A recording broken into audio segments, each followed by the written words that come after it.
ఓం శ్రీ సాయిరామ్. ఓంకార బీజ రూపాయ సర్వేశాయ జగత్పతే ప్రథమాయ నమస్తుభ్యం. శ్రీ సత్యసాయి గణాధిప మాతృదేవో భవ పితృదేవో భవ. సర్వదేవత అతీత స్వరూప భగవాన్ శ్రీ సత్యసాయి ఈశ్వని పాద పద్మములు శిరస్సు వంచి ప్రణమిల్లుతూ ప్రేమ స్వరూపులైన సాయి కుటుంబ సభ్యులందరికీ కూడా ప్రేమపూర్వక సాయిరాం తెలియజేసుకుంటూ, అలాగే ఈరోజు నాకు ఇటువంటి అత్యద్భుతమైన అవకాశం కలిగించినటువంటి, అనుగ్రహం కలిగించిన స్వామికి, అవకాశం కలిగించిన మా ఆత్మీయ సోదరులు పూజ్యులు శ్రీ మల్లెల లక్ష్మీనారాయణ గారికి, వారి సతీమణి శ్రీమతి వరలక్ష్మి గారికి హృదయపూర్వక కృతజ్ఞతాభివందనం తెలియజేసుకుంటూ ఓం శ్రీ సాయిరామ్. మనం అహం సత్యబోధక స్వామివారి దివ్యోపన్యాసాల సంకలనమైనటువంటి అహం సత్యబోధక అనే గ్రంథం పార్ట్ 2లో మనం ఇప్పుడు పఠనం జరుపుకుంటున్నాము. ఇందులో ఈరోజు ప్రారంభము 20వ అధ్యాయము 270వ పేజీ. అయితే దీని కంటిన్యూషన్ కోసం నిన్న మనం ముచ్చరించుకున్న కొన్ని విషయాలు పునశ్చరణ చేసుకుని ఈరోజు అంశంలోకి వెళదాం. నిన్న మన ఆత్మీయ సోదరులు శ్రీ ప్రకాశ్రావు గారు స్వామి ఉపన్యాసంలో తెలియజేసిన కొన్ని విషయాలు మనం ముందుంచి తర్వాత అంశంలోకి పెడతాను. సాయిరాం. ముఖ్యంగా వారు చెప్పింది ఏంటంటే, స్త్రీ పుట్టపర్తి నిలయుడు కాపాడు నిన్నెప్పుడు కరుణాకరుడై చేపట్టి నిన్ను ఊరొచ్చు ఏ పట్టున మరొకుండా ఏలు నిన్ను అని చెప్తూ, మనం అంతా నిజంగా పుణ్యాత్మలం, చాలా అదృష్టవంతులం. స్వామితో ఆడుతూ పాడుతూ ఆనందంగా కాలం గడుపుకుంటూ వచ్చారు. మీతో Swami I and you are one అని తెలియజేశారండి స్వామి. ఇందులో ఈ విధంగా తెలియజేస్తూ, ఇక్కడ చదువుకోవడానికి వచ్చిన పిల్లలు సెలవులు ఇచ్చిన ఇళ్ళకి పోవడానికి ఇష్టపడరు. MBA MTech వంటి గొప్ప గొప్ప డిగ్రీలు పొందిన తర్వాత కూడా స్వామి మేము ఇక్కడే ఉండాలి అని ప్రార్థిస్తూ ఇక్కడే ఉండడానికి ప్రయత్నం చేస్తూ ఉంటారు. దీనికి కారణం ఏమిటి? ఈ సత్యసాయి బాబా ఒక పెద్ద మ్యాగ్నెట్, స్వామి ఒక పెద్ద అయస్కాంతం అని, అందరినీ ఆకర్షించే గొప్ప మ్యాగ్నెట్ దైవమని, దైవం అందరి హృదయాలను ఆకర్షిస్తూ ఉంటాడని, ఈ మ్యాగ్నెట్ యొక్క దివ్య ప్రభావము మీరు మున్ముందు చూడగలరు అని స్వామి ఆ ఉపన్యాసంలో తెలియజేశారు. నేను నీరు ఒక్కటే, మీరు నేను ఒక్కటే. ఇందులో స్వామి చేసేసింది ఎక్కడున్నా స్వామి కాపాడతానని చెప్పారు. స్వామి అభయం ఇచ్చారు మనకి. తర్వాత చివరిగా ఏం చెప్పారంటే, శతమానం భవతి, మనకి మామూలుగా దీవిస్తూ ఉంటారు కదా, శతమానం భవతి శతాయు పురుష శతేంద్రియ ఆయుష్యేవేంద్రియ ప్రతిష్టతి అని తెలియజేస్తూ స్వామి ఏం చెప్పారంటే, ఎంతో మంది స్వామి దగ్గరికి వచ్చి ఉంటూ ఉంటారు, అక్కడే కాలం గడుపుతూ ఉంటారు. మరి కాలం గడిపిన వారంతా కూడా నిండు నూరేళ్ళు ఆరోగ్యంగా జీవించారు. మన పూర్వీకులు కూడా కాశీకి వెళ్ళిపోయేవారు, అక్కడే ప్రాణం వదలాలని. కానీ ఇక్కడికి వచ్చిన వాళ్ళు నూరేళ్ళు ఎందుకు బతుకుతారంటే, భగవంతుడిని చూస్తూ భగవంతుడితో కాలం గడుపుతూ భగవన్నామ చింతనలోనే ఉంటూ ఇంకా బయట ప్రపంచంతో సంబంధం లేకుండా ఉన్నారు. కాబట్టి వాళ్ళంతా కూడా నూరేళ్ళు జీవించారు. శతమానం భవతి అని తెలియజేస్తూ స్వామి అందులో కొన్ని ఉదాహరణ చెప్పారండి. అప్పుడు ఈ 2003వ సంవత్సరం అప్పుడు మన డాక్టర్ అంజనేయ గారు, మనందరికీ తెలుసు, అంజనేయ గారిని చూపిస్తూ, ఆనాడు నేను ఉరవకొండలో రాతిపైన కూర్చొని మొట్టమొదటిసారి మానవాళికి ప్రబోధం చేసిన చోట ఈయన ఒక మందిరం కట్టించాడు. మన అంజనేయ గారి గురించి ఒక్కసారి ఒక్క నిమిషం చెప్పుకుందామండి. అంజనేయ గారిని స్వామి సూట్లో ఉన్న సెయింట్ అన్నారు స్వామి. ఎందుకంటే ఆయన నిజంగా సెయింట్, ఆధ్యాత్మిక ధని.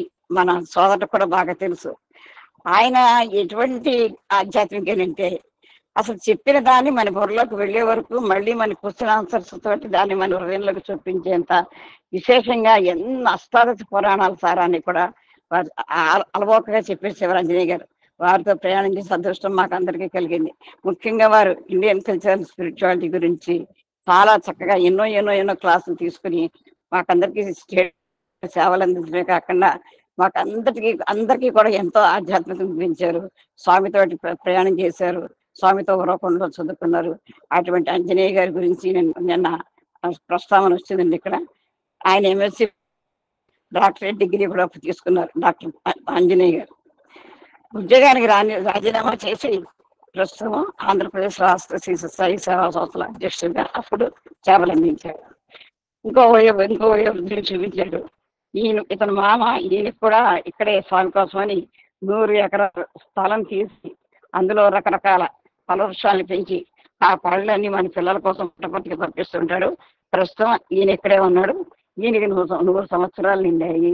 అంటే అక్కడ ఉన్న అందరికీ కూడా 100 సంవత్సరాలు నిండాయని ఎంతో మందిని ఉదాహరణ తీసుకొస్తూ కామావధారి గారిని, కిష్టప్ప గారిని, పోదారి కిష్టప్ప గారిని, కామావధారి గారిని వీళ్ళందరినీ తీసుకొస్తూ స్వామి శతమానం అంటే భగవంతుడి సన్నిధిలో అంటే మన ఆయుష్ కూడా పెరుగుతుందని దీని అంశాల్లో తెలియజేసి స్వామి ఈ ప్రశాంత నిలయంలో ఆనందంగా నామస్మరణ చేసుకుంటూ కాలం గడుపుతున్నారు కాబట్టి ఈ పరుల చేత సేవ చేసుకుంటూ పోతావు, ధైర్యంగా ఉండని స్వామి అందరికీ చెప్పారు అని చెప్పి చేస్తూ నిన్న ఈ రకంగా ఎందరో భక్తులు చిరంజీవులుగా నిలిచారని, ఏది ఏమైనా ఎప్పటికైనా దేహం పోక తప్పదు, అయితే పరాధీనం కాకుండా పోవాలి అంటే అనాయాస మరణం రావాలని స్వామి ఇంట్లో తెలియజేశారండి.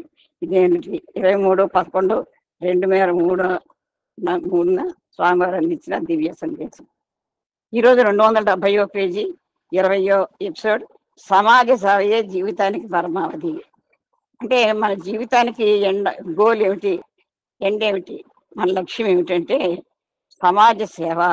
మన అంతిమ లక్ష్యాన్ని చేరుకోవాలంటే సమాజ సేవ చేయాలి అని స్వామివారి హెడ్డింగ్ తోటి ఈ అంశాన్ని ప్రారంభించారు. సత్య ధర్మ ప్రేమ శాంతులు లేకున్నా విద్యలన్నీ నేర్చి వెలువస్తున్నా, సత్య ధర్మ ప్రేమ శాంతులు లేకున్నా దాన ధర్మాల సార్థకత సున్నా, సత్య ధర్మ ప్రేమ శాంతులు లేకున్నా పదవులు నేరిన ఫలము సున్నా, సత్య ధర్మ ప్రేమ శాంతులు లేకున్నా బహుళ సత్కార్య లాభంబు సున్నా, ఈ సనాతన ధర్మ హర్మ్యము నిలువ గుణములు ఇవి 4 పునాదులప్ప, ఇంత కన్నను వేది ఎరుకపరుతు సాధు సద్గుణ గణ్యులో సభ్యులారా. చూడండి మనందరినీ ఎలా సంబోధించారు స్వామి, సాధు సద్గుణ గణ్యులో. మనంతా సాధు సద్గుణులే పుట్టుకతోటి, తర్వాత మారిపోతుంది కానీ.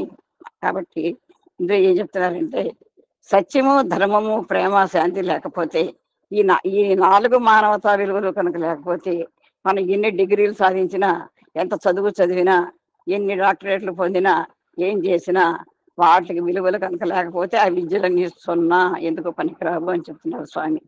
అదేవిధంగా ఎన్ని దాన ధర్మాలు చేసినా, ఎకరాలు రాసిచ్చినా, ధర్మాలు చేసినా, ఎవరికైనా ఏదైనా ఇచ్చినా కూడా ఈ విలువలతో చెయ్యకపోతే దానికి కూడా సార్థకత ఉండదు, అది కూడా సున్నా అని చెప్తున్నారు.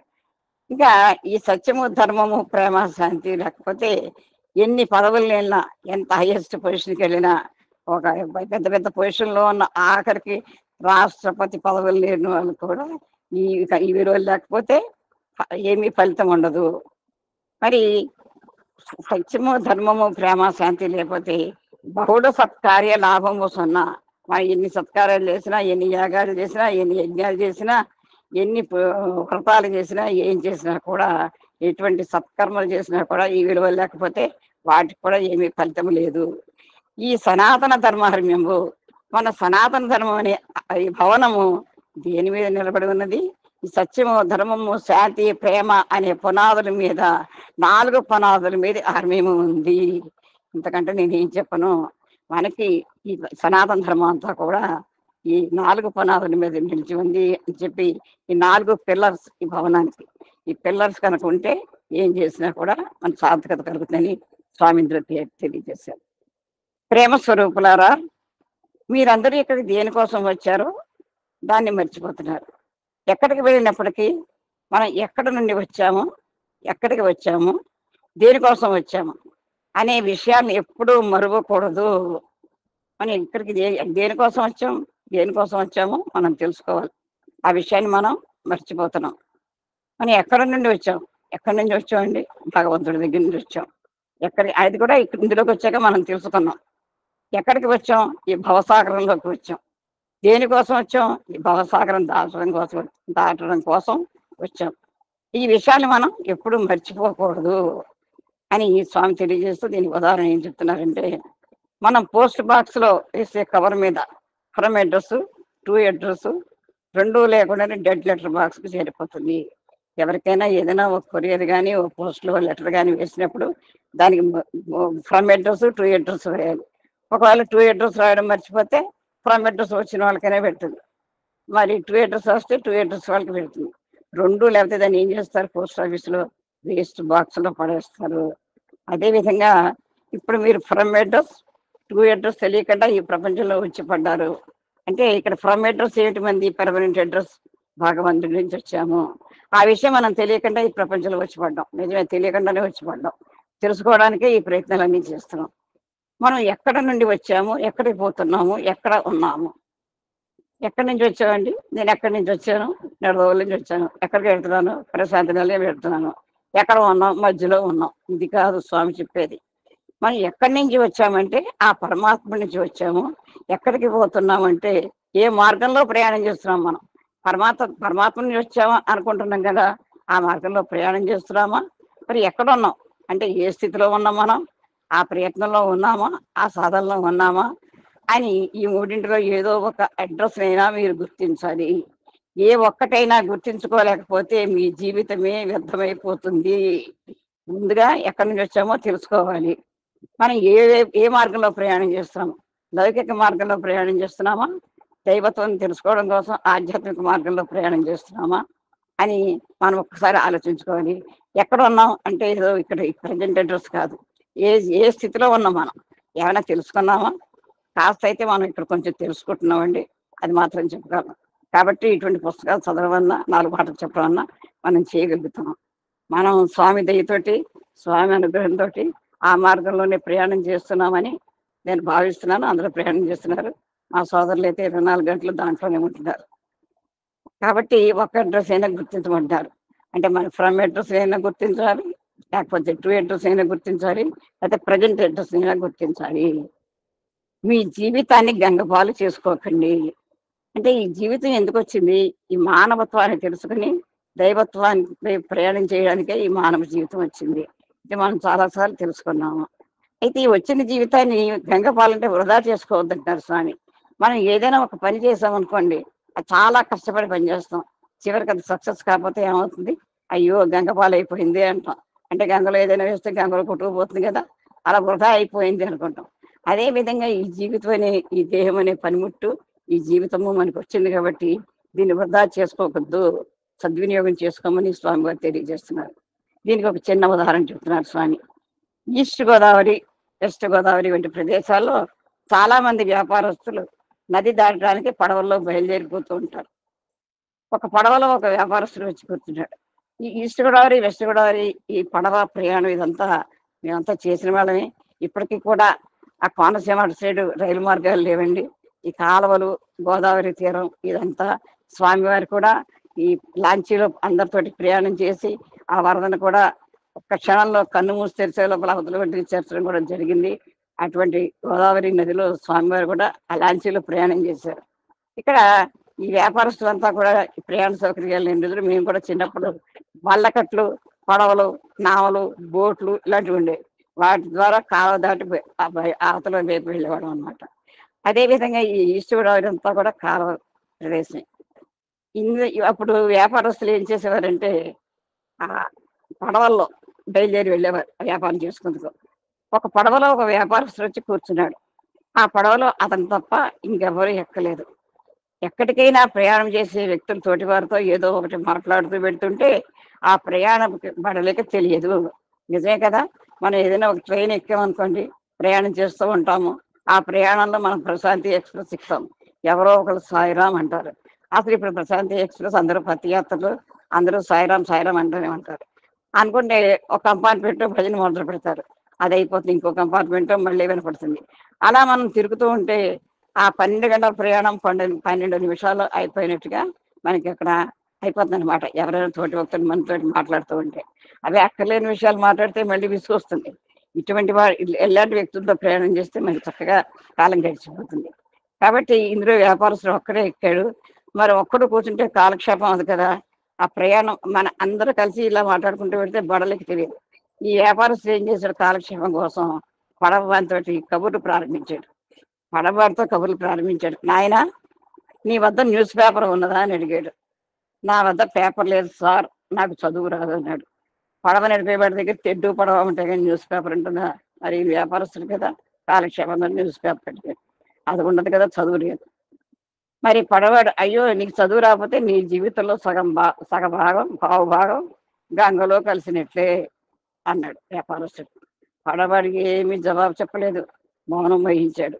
వ్యాపారస్తుడు మళ్ళీ కొంచెం సేపటికి, నాయనా, ఇప్పుడు వెండి బంగారం ధరలు బొంబాయి మార్కెట్లో ఎలా ఉన్నాయో తెలుసా అని అడిగాడు. పడవాడు, సార్, నాకు ఆ వ్యాపారంలో ఏమీ అనుభవం లేదు, వెండి బంగారు ధరలు ఎలా ఉన్నాయో నాకు తెలియదు అన్నాడు. ఇప్పుడు పరిస్థితుల్లో వెండి బంగారు ధరలు ఎలా ఉన్నాయో మనకి కూడా తెలియని పరిస్థితి వచ్చేసింది. ఇప్పుడు మన సోదరులు చెప్పారు, కాసు ₹1,00,000 అవుతుందండి. మరి ఇప్పుడు వెండి బంగారం పరిస్థితి మనకి ఈ మాత్రమే తెలుసు. పడవ నడుపుకునే వాడికి ఇవన్నీ తెలుసుకుంటే పడవ గంగపాలు అయిపోతుంది. ఆ పడవాడికి అవి ఏం తెలుస్తాయి? అవి ఏమీ నాకు తెలియదు బాబు. అసలు వ్యాపారం గురించి నాకు ఏం తెలుస్తుంది? నాకు పడవ నడపకూడదు అన్నాడు. వ్యాపారం గురించి నీకు తెలియకపోతే నీ జీవితంలో సగ భాగం గంగలో కలిసినట్లే. నాయనా, నువ్వు వ్యాపారం తెలుసుకోకపోతే నీ జీవితం గంగపాలు అయిపోతుంది నాన్న అని చెప్తున్నాడు. ఆ సంభాషణ అంతటితో ఆగిపోలేదు. పడవని చేతికి ఉన్న గడియారాన్ని గమనించి వ్యాపారస్తుడు, నాయన టైం ఎంత అయింది అని అడిగాడు. ఆ పడవాడు వాచి పెట్టుకున్నాడు. చాలా మంది వాచీలు పెట్టుకుంటూ ఉంటారు పాపం, టైం చూడడం చేతకాని వాళ్ళు కూడా. ఇప్పుడైతే చేతి గడియారాలు మరీ వింతగా ఉన్నాయండి. అదేమిటో ఫోన్ ఎక్కడుందో తెలిసిపోతుందిట. ఆ ఫోన్ వచ్చిన రింగు కూడా మనకి ఆ గడియారాలు తెలిసిపోతుంటే ఇప్పుడు టెక్నాలజీ అది. ఆ చాలా మంది గడియారాలు పెట్టుకోవడం అసలు మానేశారు. అది ఎందుకు కట్టుకున్నాడు? టైం చూడడం అని అతనికి టైం చూడడం తెలియదు. స్వామి, అయ్యా నాకు టైం చూడడం తెలియదు సార్ అన్నాడు పడవవాడు. మరి చేతికి వాచి కట్టుకున్నావే అని వ్యాపారస్తుడు అడిగితే, టైం చూడడం తెలియనప్పటికీ చేతికి వాచి కట్టుకోవడం ఈ కాలం ఫ్యాషన్ అన్నాడు పడవవాడు. నీకు టైం చూడకుండా తెలియకపోతే నీ జీవితంలో 3 భాగాలు గంగలో కలిసినట్లే అన్నాడు వ్యాపారస్తుడు. నువ్వు వాచి పెట్టుకున్నావు కదా, నీకు టైం చూడడం రాకపోతే నీ జీవితం వ్యర్థం. టైం చూడడం రాకపోతే జీవితం వ్యర్థం ఎలా అవుతుంది? అతను వృత్తిలో అతను చక్కగా నిర్వహించుకుంటున్నాడు. కొద్దిసేపటికి గాలి ఉధృతంగా వీచసాగింది. అలల తాకిడికి పడవ ఇటు ఇటు సాగింది. సరంగు పడవను కంట్రోల్ చేయలేకపోయాడు. అప్పుడు అంటే బాగా బీభత్సమైన గాలి వచ్చేసింది. ఆ పడవ మునిగిపోయేంత ఉధృతంగా ఆ పడవ ప్రయాణం జరుగుతుంది. అప్పుడు వ్యాపారస్తుని అడిగాడు ఈ పడవాడు, వీళ్ళకి మంచి తెలివితేటలు ఉంటాయండి. ఆ తెలివితేటలు లేకపోతే అంత పెద్ద పెద్ద గోదావరిలో చిన్న బోటు వేసుకుని వాళ్ళు ప్రయాణం చేయలేరు. వాళ్ళ వృత్తిలో మంచి నిష్ణాతులు వాళ్ళు. వాడు వాచి పెట్టుకోవడం, న్యూస్ పేపర్ చదవక్కర్లేదు, ఏమక్కర్లేదు. సార్ మీకు ఈత వచ్చునా అని అడిగాడు. నాకు అంత రాదు అన్నాడు ఆయన. అయితే మీ జీవితం గంగపాలే. నిజమే కదా, ఎన్ని వ్యాపారాలు చేసినా ఎన్ని న్యూస్ పేపర్లు చేసినా అసలు వ్యవహార జ్ఞానం తనకు ఉన్న వృత్తిలో జ్ఞానం లేకపోతే అదంతా కూడా పూర్తిగా గంగపాలైనట్లే అన్నాడు పడవవాడు. ఈనాడు మీ పరిస్థితి కూడా అదే విధంగా ఉన్నది. మీరు ప్రపంచం అనే నదిలో వచ్చిపడ్డారు. అంటే ఈ భవసాగరంలో వచ్చిపడ్డాం అనమాట. దుస్తర భవసాగరం. అందుకని స్వామి అని చెప్పారు, దుస్తర భవసాగరాన్ని దాటించడానికి, ఆ నదిని దాటించడానికి స్వామి వచ్చారు. మనం ఇందులో పడ్డాం కాబట్టి. ఇందులో మనం ఎందుకు వచ్చి పడ్డాము, మనం ఏం తెలుసుకోవాలి, ఎక్కడికి పోవాలి, ఏమి తెలుసుకుంటే మనం ఎక్కడికి చేస్తాము అనే విషయాలు మీరు తెలుసుకోవటం లేదు. ఎక్కడ నుండి వచ్చామనే ఫ్రమ్ అడ్రస్, ఎక్కడికి పోతామనే టు అడ్రస్, ఎక్కడున్నామనే ప్రజెంట్ అడ్రస్, ఈ మూడింటిని తెలుసుకున్నప్పుడే మీ జన్మ సార్థకం అవుతుంది. అదే ఎందుకని స్వామి అంటారు, ఎప్పుడు 3 ప్రశ్నలు వేసుకోమంటారు. నేను ఎక్కడి నుంచి వచ్చాను, నేను ఎక్కడికి వెళుతున్నాను, నేను ఎవరు అని ఈ 3 ప్రశ్నలు వేసుకోమంటారు. మనంతా ఏదో తల్లి గర్భం నుంచి వచ్చాం కానీ అని అంటాం, కానీ అది కూడా పెర్మనెంట్ అడ్రస్ కాదండి, అది రెంటెడ్ హౌస్ అంతే. ఒక తల్లి గర్భం కూడా రెంటెడ్ హౌస్.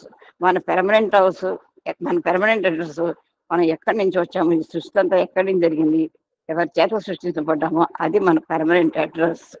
ఎక్కడికి పోతామంటే మళ్ళీ అక్కడికే పోవాలి.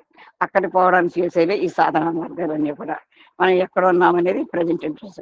మనం ఏ స్థితిలో ఉన్నాము, ఎక్కడికి వెళ్ళినా భగవన్ నామస్మరణ చేస్తూ ఉంటే ఏమాత్రం భయం ఉండదు. ఇది మాత్రం చాలా ఉదాహరణలు మనకు తెలుసు. అందుకని మన పూర్వీకులు ఎవరైనా ప్రయాణం చేస్తుంటే, వాళ్ళు ప్రయాణం చేస్తున్న ఆపదం భక్తారం దాతారం సర్వసంపదం లోకావిరామం శ్రీరామం భూయో భూయో నమామి అని చదువుతూ ఉండేవారు మా చిన్నప్పుడు.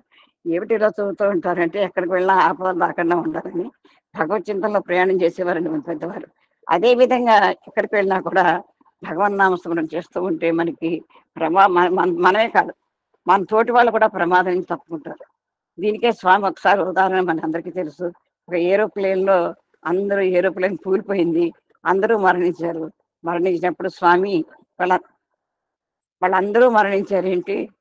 స్వామి ఒక్కళ్ళు కూడా బతకలేదేంటంటే, స్వామి ఒక మాట చెప్పారండి. అందులో ఒక్కరు కూడా, అంటే ఇప్పుడు గాయత్రి మంత్రం గురించి చెప్తూ, ఒక్కరు కూడా అందులో గాయత్రి మంత్రాన్ని జపించిన వాళ్ళు లేరు. ఒక్కళ్ళైనా గాయత్రి మంత్రాన్ని జపించినట్టయితే ఆ విమాన ప్రమాదం నుంచి అందులో అది ప్రమాదం తప్పేది. అంటే భగవత్ చింతన చేస్తే, మనం చేస్తుంటే మన తోటి వారు కూడా రక్షింపబడతారు. కాబట్టి మనం ఎక్కడికి వెళుతున్నా, ఏ ప్రాంతంలో ఉన్నా అని చెప్తూ ఉంటారు. ఓం భూర్భువస్సువ నాకు నోట్లో నలుగుతూనే ఉంటుందని. ఆ విధంగా మనందరికీ కూడా ఏదో ఒక నామం నిరంతరము కూడా భగవత్ చింతన జరుగుతూ ఉండాలి. అందులో ప్రయాణ సమయంలో ముఖ్యంగా జరగాలి. దీనికి ఉదాహరణ చెప్పారు Swami. Goldstein Prashanti council chairman. అతని భార్య అనేక పర్యాయములు పుట్టపర్తికి వచ్చారు. ఒకరోజు ఉదయం నేను కాలేజీకి వెళుతుంటే అతను నాతో పాటు కారులో వచ్చాడు. స్వామి చెప్తున్నారండి. స్వామి కారులో వెళ్తుంటే, కారులో కూర్చున్నప్పుడు నేను గోల్డ్ స్టీన్ అడిగాను, ఏమిటి నీ ప్రోగ్రామ్ అని.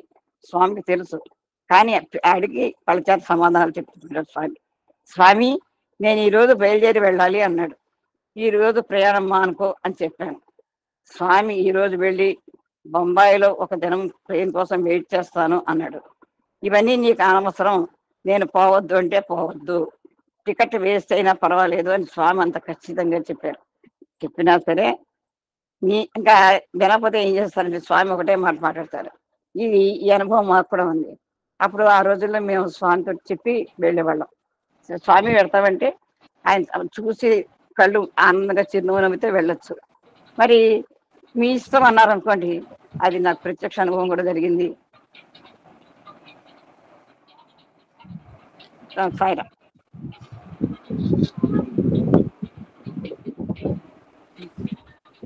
టికెట్ వేస్తే నీ ఇష్టం అన్నారంటే మాత్రం మనం ప్రయాణం చేయకూడదండి.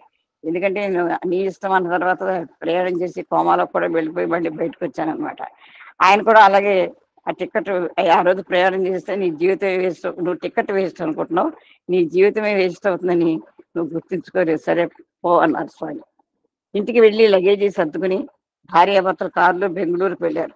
అక్కడ ప్లేన్ ఎక్కారు, బొంబాయిలో దిగారు. అక్కడి నుంచి మరో ప్లేన్లో అమెరికా బయలుదేరారు. ప్లేన్ బయలుదేరిన తర్వాత అందులో హైజాకర్లు ఉన్నారని తెలిసింది. ఇద్దరు హైజాకర్లు తలుపు దగ్గర ఉన్నారు, మరో ఇద్దరు తుపాకీలతో అటు ఇటు తిరుగుతున్నారు. ప్లేన్లో పరిస్థితి చాలా అల్లకల్లోలంగా ఉంది. అప్పుడు గోల్డ్ స్టీన్ తెలిసింది, స్వామి తనను ఆ రోజు ఎందుకు ప్రయాణం చేయవద్దన్నారో. సరే, ఏమైతే అయింది, స్వామి మాకు దిక్కని భావించి స్వామి భారం వేసి కూర్చున్నారు. అతని భార్య గొప్ప భక్తురాలు. ఆమె సాయిరాం సాయిరాం సాయిరాం అని స్మరిస్తూనే ఉంది. ఇంట్లో ఒక్కళ్ళ భక్తులు ఉన్నా కూడా కుటుంబాన్ని అంతా కాపాడతానికి స్వామి మనకి వాగ్దానం కూడా ఇచ్చారు. కొంతసేపు అయిన తర్వాత ప్లేన్లో హైజాకర్లు కాల్పులు ప్రారంభించారు. ప్రయాణికులు భయభ్రాంతులకు లోనయ్యారు. మీకు తెలుసు, గోల్డ్ చాలా లావుగా ఉండేవాడు. అతని భార్య ముందర సీట్లో కూర్చున్నారు. వాళ్ళ చుట్టూ ఉన్న వారిని హైజాకర్లు షూట్ చేస్తున్నారు. హైజాకర్లు ఎక్కారండి, అందరినీ వరుసగా షూట్ చేసి పడేస్తున్నారు. తర్వాత నిమిషంలో తమ వంతు వస్తుందేమో అని వాళ్ళు భయపడుతూ వచ్చారు.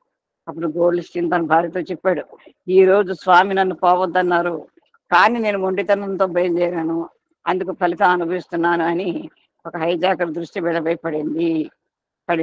గోల్డ్ స్టీన్ భార్య వైపు అతను తుపాకీ గురిపెట్టాడు. ఆమె కళ్ళు మూసుకుని సాయిరాం సాయిరాం సాయిరాం అని తన్మయత్వంతో సాయినామని జపిస్తోంది. దాంతో ఆ హైజాకర్ ఆమెను వదిలిపెట్టాడు. అంటే చూడండి, అలాంటి అద్భుతమైన సంఘటనలు ఎన్నో ఉన్నాయి. అంతే, అతని మనసు మారిపోయిందనమాట, పక్కకి వెళ్ళిపోయాడు.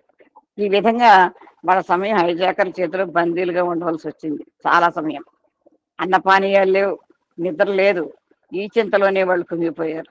గోల్డ్ స్టీన్ భార్యకు భక్తి అధికము. సాధారణంగా స్త్రీలకు భక్తి ఎక్కువ, మగవారికి ఉంటుంది భక్తి, కానీ వారు పైకి చెప్పుకోలేరు. నిజమేనండి, స్త్రీలకి భక్తి పరాకాష్ట కూడా చేరిపోతూ ఉంటుంది. దాన్ని వాళ్ళు బయటకు కూడా ఎక్స్ప్రెస్ చేస్తారు. అలాగని మగవాళ్ళకి లేదని కాదు, మగవాళ్ళకి కూడా ఉంటుంది. ఆడవాళ్ళు బయట పెట్టినంతగా మగవాళ్ళు బయట పెట్టలేరు. ఆడవాళ్ళు చేసిన పూజలు కానీ వ్రతాలు కానీ ఇవన్నీ వాళ్ళు చేయలేరు. అంటే వాళ్ళ పరిస్థితి అది. భార్య భక్తికి స్వామి ఎంత మెచ్చుకున్నారు. ఆమె అంటే మన ఇంటి గృహిణి కనుక ఒక భక్తి మార్గంలో ప్రయాణం చేస్తుంటే ఆ కుటుంబం అంతా కూడా కాపాడబడుతుంది. ఆమె భర్తతో చెప్పింది, మీరేమీ చింత చేయకండి. స్వామి చింతన చేసుకోండి. వేరే ఆలోచించకండి. స్వామి గురించి ఆలోచించండి అని. హైజాకర్లు వీళ్ళని సీట్లో కూర్చోమని చెప్పి వీళ్ళ వెనుకనున్న సీట్ల వద్దకు వెళ్ళారు. అక్కడున్న చిన్న చిన్న పిల్లలు, స్త్రీలు అందరూ ఆందోళన చెందారు. కానీ హైజాకర్లకి వాళ్ళ బాధ లెక్క వాళ్ళు కర్కోటకంగా ఉంటారు కదా! వాళ్ళు ఒక పని చేయడానికి వస్తే వాళ్ళు చేసుకుపోతారు అంతే. నిర్దాక్షిణ్యంగా ఎందరినో కాల్ చేశారు. ఆ తర్వాత పరిస్థితి మరింత భయానకంగా తయారైంది. గోల్డ్ స్టీన్ అతని భార్య ఇరువురు స్వామిని స్మరిస్తూనే ఉన్నారు. గోల్డ్ స్టీన్ పైకి చెప్పలేదు. కానీ మనసులో మాత్రం సాయిరాం, సాయిరాం, సాయిరాం అని తలుచుకుంటూనే ఉన్నాడు. ఈ హైజాకర్ల బారి నుండి ఎప్పుడు విముక్తి లభిస్తుందా అని ఆందోళన చెందుతూ ఇద్దరు కళ్ళు మూసుకొని కూర్చున్నారు. హైజాకర్ల తుపాకీలలో ఉన్న మందుగుండంతా అయిపోయింది. చూడండి, సాయిరాం నామస్మరణ చేస్తే వాళ్ళ తుపాకీలోని మందంతా కూడా అయిపోయింది, నీకు పేల్చడానికి లేకుండా. అంటే వీళ్ళు స్వామి ఇష్టం లేకుండా వీళ్ళు చేసినా కూడా స్వామి ఎంత కరుణామయుడంటే వాళ్ళని అంత ఆ నామస్మరణతోటి వాళ్ళని కాపాడు. పోలీసులు అప్పుడు తర్వాత పోలీసులు హైజాకర్లను పెట్టి బంధించి వీరిని విడుదల చేశారు. ఈ సంఘటన గురించి పోలీసులు తనను ప్రశ్నించినప్పుడు జవాబు చెప్పడానికి గోల్డ్ స్టీన్కి గొంతు పెగలేదు. అంత అంత అపాయం నుంచి ఎప్పుడైతే రక్షింపబడ్డాడో గొంతు మోగపోయిందనమాట. కన్నులు మూసుకొని స్వామిని తలుచుకుంటూనే ఉన్నాడు. ఆ ఆ ప్లేన్ నుండి వీళ్ళు కిందకి దిగారు, విమానం నుంచి కిందకి దిగారు. రెండవ దినం గోల్డ్ స్టీన్ అతని భార్య ఇంకొక విమానంలో అమెరికాకు వెళ్ళిపోయారు. ఆ ప్లేన్లో కూర్చున్నప్పుడు కూడా ఈ దుర్ఘటన తాలూకు చేదు అనుభూతి అతనికి కలిగింది మామూలు అనుభూతి అండి, చాలా భయానకమైన అనుభూతి అనమాట. లోపల ఇంకా భయంగానే ఉన్నప్పటికీ దాన్ని మర్చిపోవడానికి అతను ప్రయత్నం చేశాడు. 2-3 నెలల తర్వాత గోల్డ్ స్టీన్ మళ్ళీ పుట్టపర్తికి వచ్చాడు. ఎక్కడికి వెళ్ళినా ఏమి చేసినా భగవన్నామస్మరణ చేస్తూ ఉంటే ఏ మాత్రం భయం ఉండదని తాను అనుభవపూర్వకంగా గ్రహించాడు. ఇక్కడికి వచ్చి స్వామిని దర్శించుకున్న తర్వాత అతనికి పూర్తిగా ధైర్యం వచ్చింది.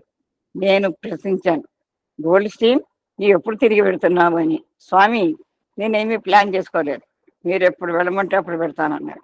సరే, ఇంత మాత్రం తెలుసుకున్నావు కదా అని ఊరుకున్నాను. కొన్ని దినాల తర్వాత నేనే అతనికి తేదీ టైం చెప్పి బయలుదేరమన్నాను. అప్పటి నుండి గోల్డ్ స్టీన్ దృఢమైన విశ్వాసంతో ఉక్కు గుండు వలె నిలిచాడు అని ఇందులో తెలియజేస్తున్నారు. సరే, ఎక్కడికి వెళ్ళినా కూడా భగవన్ నామ చింతనని మనం మర్చిపోకూడదు.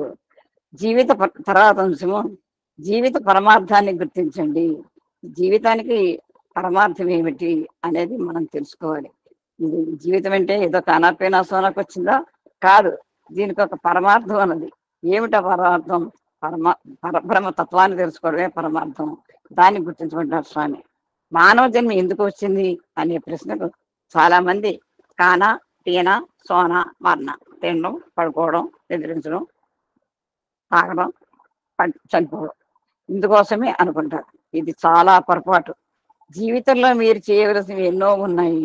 మీరు వచ్చింది కేవలం తినటానికి కాదు, చదువుకోవడానికి కాదు, భోగభాగ్యాలను అనుభవించడానికి కాదు. మీరు వచ్చిన పని వేరే ఉంటున్నది. ఇది మీరు మర్చిపోయారు. మనం వచ్చిన పని మనం మర్చిపోయాం. లౌకిక భోగభాగ్యాల్లో అవే శాశ్వతం అనుకుని, అవే ఆనందం అనుకుని అందులోనే పడి కొట్టుకుంటూ ఆ తాత్కాలికమైన ఆనందం కోసమే మనం చేస్తుంది తప్ప మనం ఎందుకు వచ్చామనేది మనం మర్చిపోయామని స్ట్రెస్ చేసి ఇదే మాట స్వామివారి ఇందులో చాలా సత్యం చేస్తున్నారు. వచ్చిన పని పూర్తి చేసుకోవాలి. మనం వచ్చిన పని ఏమిటి? మనం వచ్చిన మానవ జన్మ మనకి ఎందుకు వచ్చింది? ఉత్కృష్టమైన మానవ జన్మ ఎందుకు వచ్చింది? మనం మానవత్వం తెలుసుకుని దైవత్వం వైపు చేరుకుందుకు మన మానవ జన్మ వచ్చింది. మనలో ఉన్న దైవత్వాన్ని బయటికి తీసుకొచ్చి మన జన్మ సార్థకత చేసుకోవడానికి, అమృతత్వం వైపు ప్రయాణం చేయడానికి మన మానవ జన్మ వచ్చింది. అది మనం సార్థకం చేసుకోవాలని స్వామి చెప్తున్నారు. పాంచ భౌతిక దేహం వస్తుంది, పెరుగుతుంది. ఈ దేహం పెరుగుతూనే ఉంటుంది. చిన్నప్పుడు ఉన్నది పెద్దప్పుడు ఉండదు కదా. మనం దీన్ని చక్కగా అన్ని రకరకాలు పెట్టి పోషిస్తూ ఉంటాం కదా.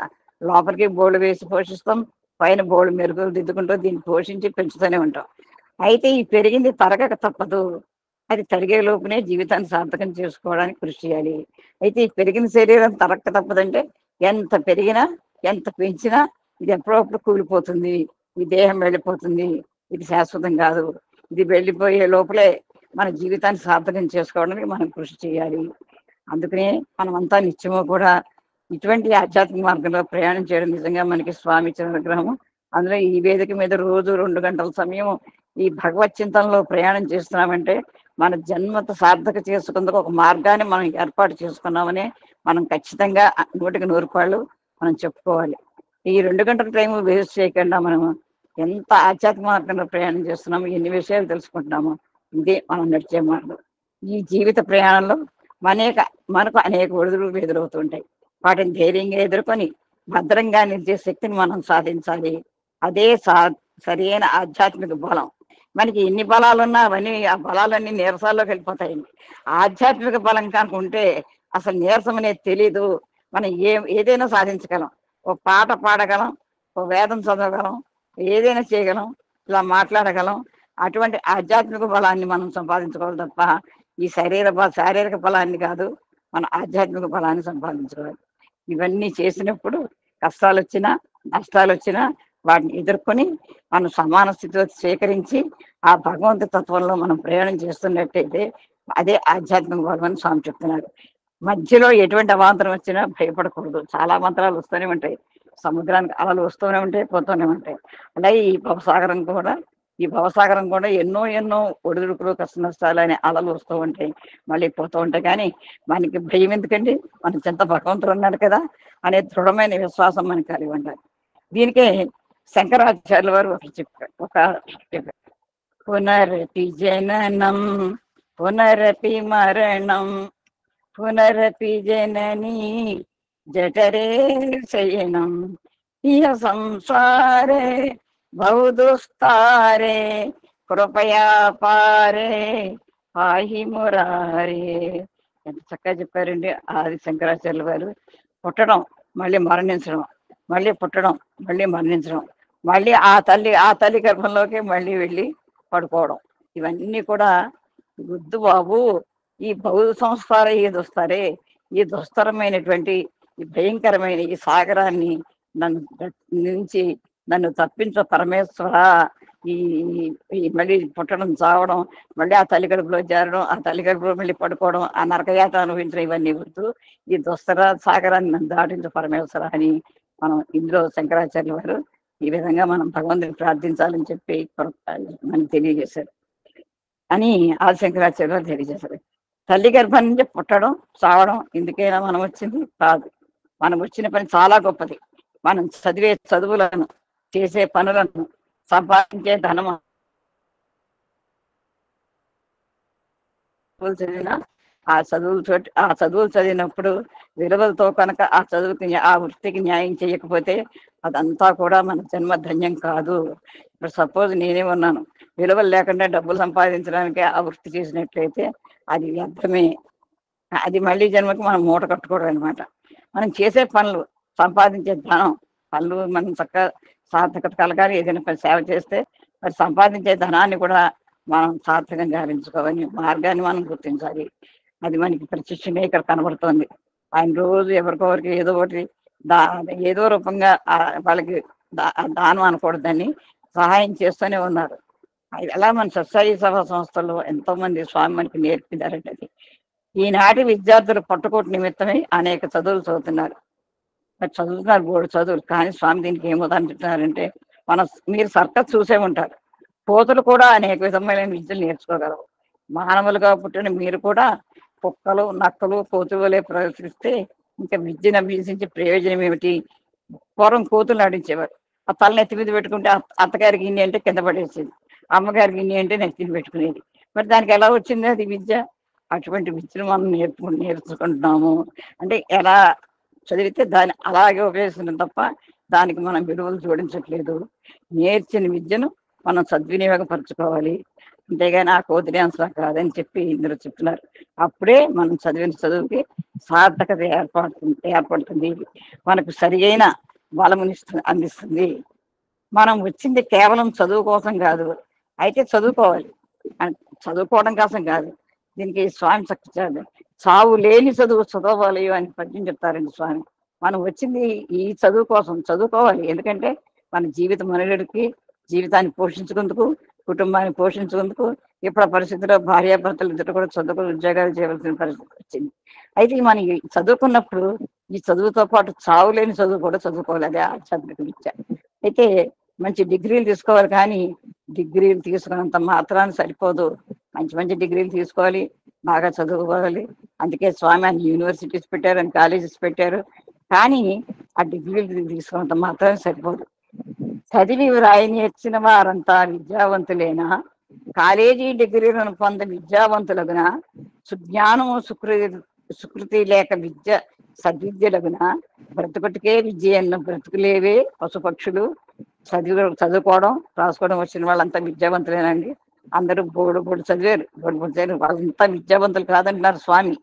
కాలేజీ డిగ్రీలు పొందినంత మాత్రాన్ని MA, MPhil, MSc, PhD, MBBS రకరకాల డిగ్రీలు చేసాం. అయితే మనం అంతా విద్యావంతులమా? కాదు. ఎప్పుడు అవుతాం మనం? సుజ్ఞానము. ఇదే మనం చెప్పుకున్నాం, జ్ఞానము, ప్రజ్ఞానము, విజ్ఞానము, సుజ్ఞానము.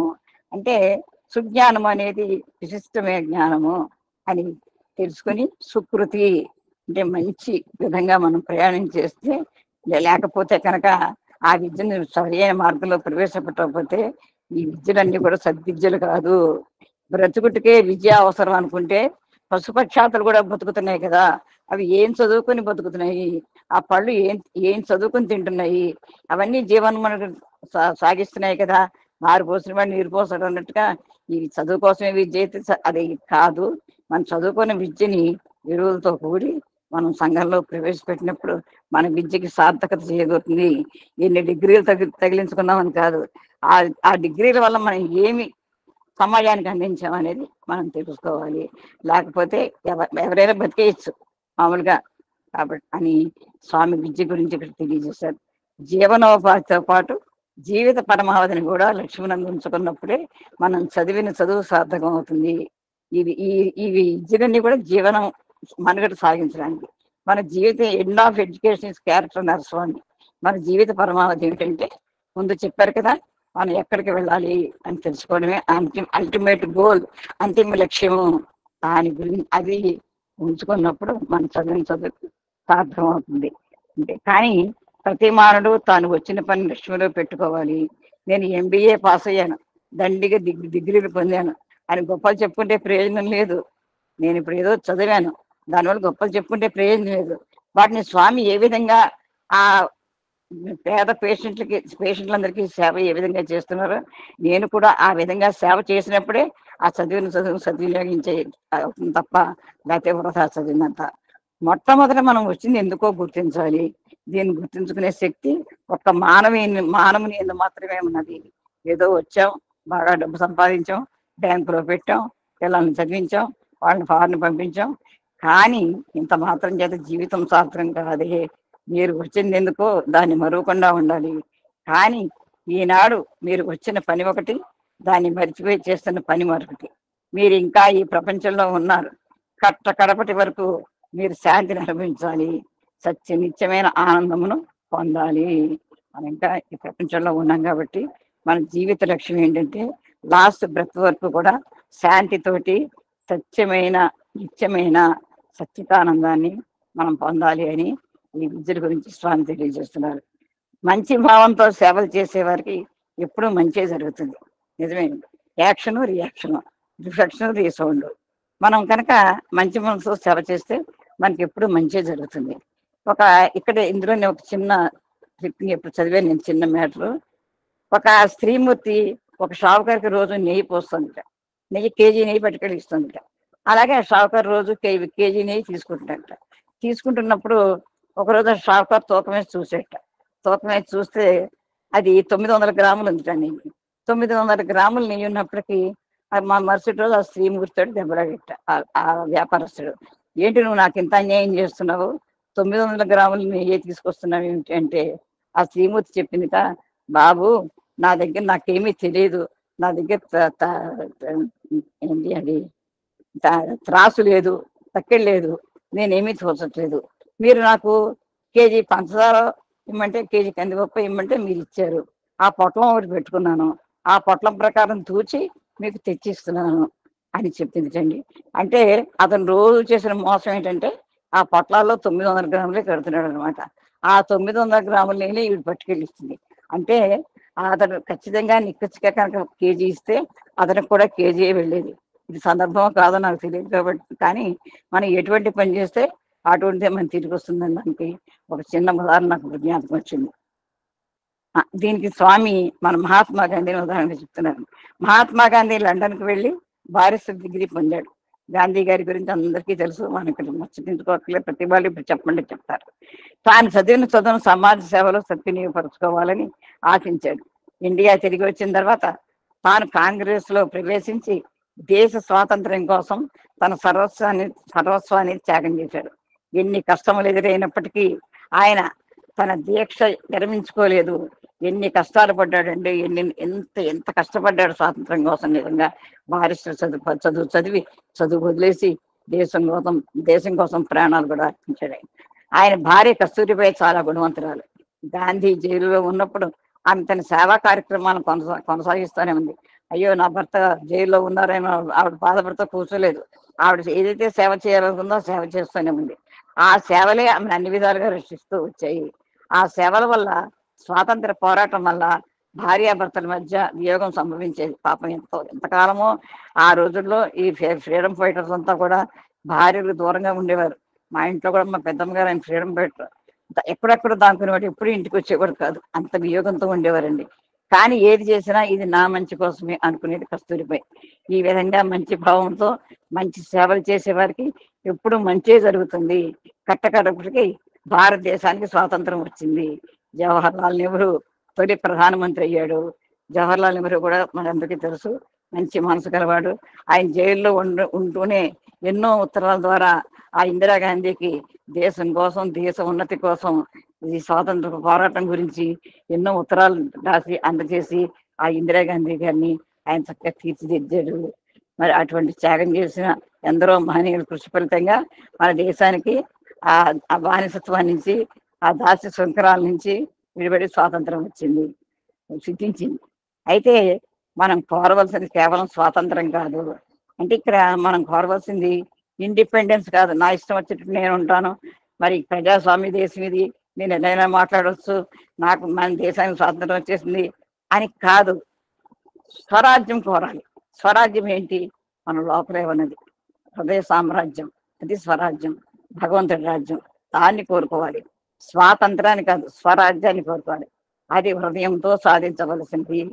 అంటే లోపల ఉన్న ఆ పరమాత్మతత్వమైన ప్రజ్ఞానము, ఆత్మ, బ్రహ్మము అంటాం కదా, అది మన హృదయంతో సాధించాలి. ఈ దేహము నేను కాదు, ఇది కేవలం ఒక పనిముట్టు మాత్రమే. దీంతో మనం చేయవలసిన పని చేయాలి. త్యాగం వలన యోగం చేకూరుతుంది. దీన్నే వేదం చెప్పింది. నా కర్మణ నా ప్రజ ధనేన త్యాగైనేక అమృతత్వం మానసు అని. అమృత అంటే కర్మలు చేసిన వల్ల వస్తుందా? రాదు. కర్మ ఫలితం మాత్రం వస్తుంది, ఆనందం రాదు. నా ప్రజ, ఇక్కడ నా ప్రజ అంటే ప్రజలని కాదు. ధనం వల్ల కానీ, పుత్రుల వల్ల కానీ, సంతోషం వల్ల కానీ ఆనందం వస్తుందా? రాదు. ధనం వల్ల రాదు. త్యాగైనేక అమృతత్వం మనసు. త్యాగం వల్ల కూడా రాదండి. త్యాగం వల్ల స్వర్గం అయితే వస్తుంది. అది కూడా మళ్ళీ మనం చెప్పారు కదా, క్షీణే పుణ్యలోకే మత్స్యలోకం అని. ఆ త్యాగం, మనం చేసిన త్యాగం పుణ్యం ఏదైతే ఉందో అది అయిపోయిన తర్వాత మళ్ళీ ఇక్కడికి వచ్చి పడతాం. అయితే త్యాగ భావం వల్ల మనం అమృతత్వానికి చేరుకుంటాము అని కావాలంటే మనం త్యాగాన్ని కొనుక్కోవాలి. మనం మానవులుగా పుట్టినందుకు మన జీవితాన్ని భగవద్గీతం గావించుకొని భగవత్ చింతన చేస్తూ కారణం సార్థకం గావించుకోవాలి. అప్పుడు దేహానికి ఎన్ని బాధలైనా కలగని అవి మనల్ని బాధించవు అనే విషయాన్ని స్వామి ఇక్కడ మన ఈ కర్మల వల్ల కర్మ ఫలితం వస్తుంది. ధనాలు ఇవన్నీ కూడా త్యాగం వల్ల మనకి అమృతత్వం వస్తుంది. కానీ అది కూడా తాత్కాలికమే. ఆ తీరిపోగానే మళ్ళీ వచ్చి పడతాము. కానీ త్యాగం చేసామనే భావన కూడా వదిలేసినప్పుడు మనం అమృతత్వానికి చేరుకుంటాము. మనమంతా కూడా అటువంటి అమృతత్వాన్ని చేరుకోవాలని, అటువంటి త్యాగ నివృత్తి కలిగి ఉండాలని, అటువంటి భక్తిని, శక్తిని స్వామి మనకి ప్రసాదించాలని ఏఎస్పిగా నడుస్తూనే ఉంటుంది. ఇందులో మనమంతరం కూడా అమృతత్వం మార్గం వైపు ఎక్కడి నుంచి వచ్చామో తెలుసుకుంటున్నాము, ఎలా ప్రయాణం చేస్తున్నామో తెలుసుకుంటున్నాము. నేను అనేది ఏమిటో తెలుసుకుంటున్నాము. నేను అనేది నేను కదని మనం తెలుసుకుంటున్నాము. తెలుసుకున్న మాత్రాన్ని సరిపోదు, ఆచరణలో కూడా పెడదాము. అలా ఆచరణలో పెట్టడానికి మనందరినీ పెట్టి ప్రయాణం చేయించడానికి మన బోటు ఆయన నావికుడైనా నడిపేవారైనా మన మల్లె లక్ష్మీనారాయణ గారికి మనందరి తరఫున కూడా హృదయపూర్వక ధన్యవాదాలు తెలియజేసుకుంటూ నాకు ఈ అవకాశం ఇచ్చిన స్వామికి హృదయపూర్వక నమస్కారాలు తెలియజేసుకుంటూ ఇంతసేపు శ్రద్ధగా విన్న శ్రోతలందరికీ కూడా హృదయపూర్వక నమస్కారాలు ధన్యవాదాలు తెలియజేసుకుంటూ జై సాయిరామ్, జై జై సాయిరామ్, ఓం శ్రీ సాయిరామ్. సమస్త లోకా సుఖినో భవంతు, లోకా సమస్త సుఖినో భవంతు. Om Shri Sairam. Thank you so much అక్క. మీరందరూ కూడా విసుగు విరామం లేకుండా రాబట్టి యజ్ఞం 4 సంవత్సరాలు సాగింది. ఏనాడైతే మనలో అలసత్వము విసుగు వచ్చిందో ఆగిపోతుంది కూడా. సాక్షాత్ అవతార పురుషుడు మహాత్మా గాంధీని జవహర్లాల్ నెహ్రూని కొనియాడినారు. నేను డబ్బా కొట్టట్టు నువ్వు చెప్తే నేను విన్నా, నాకు తెలియదు. సాక్షాత్ అవతార పురుషుడే మహాత్మా గాంధీని జవహర్లాల్ నెహ్రూని ప్రైజ్డ్. కానీ నేటి దుస్థితి ఏంటంటే సామాన్య మానవుడు మహాత్మా గాంధీని జవహర్లాల్ నెహ్రూని కూడా విమర్శించే స్థాయికి దిగజారిపోయాము.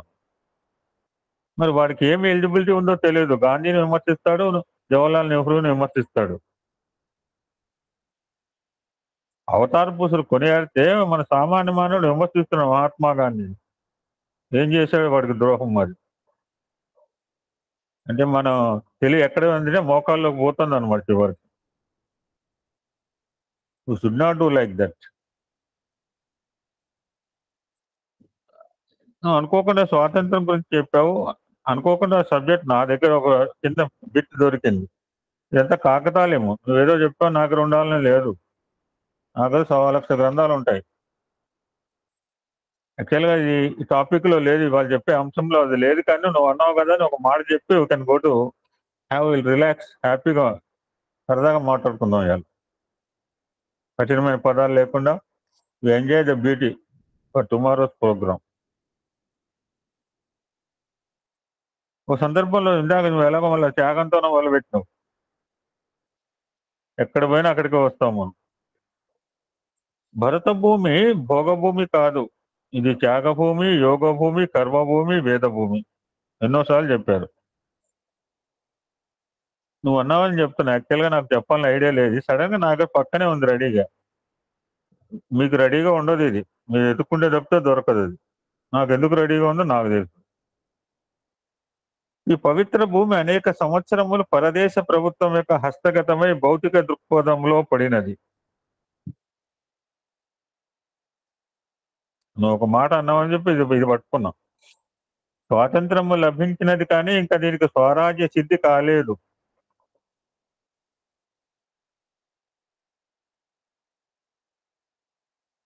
నిరంతరము మృత్యుంజయ పూజ చేసే భారతీయులు మృత్యు పూజ చేసే దేశాలను అంతరిస్తున్నారు. చెంపపెట్టి అనమాట మనకి. యోగ భూమిని భోగభూమిగా మార్చడానికి ప్రయత్నిస్తున్నారు. త్యాగమే యోగము, భోగమే రోగము. ఇప్పుడు అమ్మాయి మాకు ఇద్దరికి పిలిచి ఎంత చక్కగా ఒక 300 రూపీస్ ఫుడ్ పెట్టిందండి. ఆ అమ్మాయికి ఏం అవసరము, మేము ఏం చేసాం? అమ్మాయికి 3 రోజులు బట్టి అడుగుతుంది, అంకుల్ ఆంటీ మీరు మా ఇంటికి బ్రేక్ఫాస్ట్ కావాలి హ్యాపీ. ఎంతమంది లేరు చెన్నైలో? ఎందుకు పెట్టాలి మాకు? కౌరవులు భోగమును ఆశించి నాశనము చెందినారు, పాండవులు యోగమును సాధించి భగవత్ సన్నిధిని పొందినారు. ఆ మార్గమే భారతీయులకు తగిన మార్గం. లోక కళ్యాణముకు అదే మార్గం. వాట్ ఈజ్ మీన్ భారతదేశము అంటే? భారతదేశము అంటే భగవత్ విషయములలో రమించే దేశము అని అర్థము. అయితే ఇప్పుడు భగవత్ విషయం అంటే జనులు విరమిస్తున్నారు. భగవత్ విశ్వాసం కూలిపోకూడదు. ఆ విశ్వాసం మానవునికి శ్వాస సమానం. ఇప్పుడు ఏఎస్బి ఎలా అయిందంటే బ్రేక్ఫాస్ట్ చేసినట్టుగా చేస్తున్నాం. మన శ్వాస ఎలా పీల్చుకొని అలా చేస్తున్నాం. మీకు అలా అలవాటు, నాకు అలా అలవాటు. ఇది కాకతాళేమో, ఏం ఆసామాజ్యం కాదు. రోజు వచ్చి కూర్చోవడం. బట్ మనకైతే చాలా ఈజీ చేసేసారు. Very difficult for any other. మనం బ్రేక్ఫాస్ట్ ఎంత సునాయాసంగా తింటామో, గాలి ఎంత ఫ్రీగా మనకు తెలియకుండా పీల్చుకున్నామో, అలా వచ్చి నేను కూర్చున్నా, మీరు కూర్చుంటున్నారు. It's not so easy. అంత ఈజీ అనుకోకండి. అసాధ్యాన్ని సుసాధ్యం చేయడం కేవలం భగవంతుడి చేతులు మాత్రమే ఉంది. మానవ మాత్రం చేయలేడు. ఇది గుర్తుపెట్టుకోవాలి మనం. నేనేదో చేశాను, మీరు ఏదో చేశారంటే పప్పులో కాలేసినట్టే.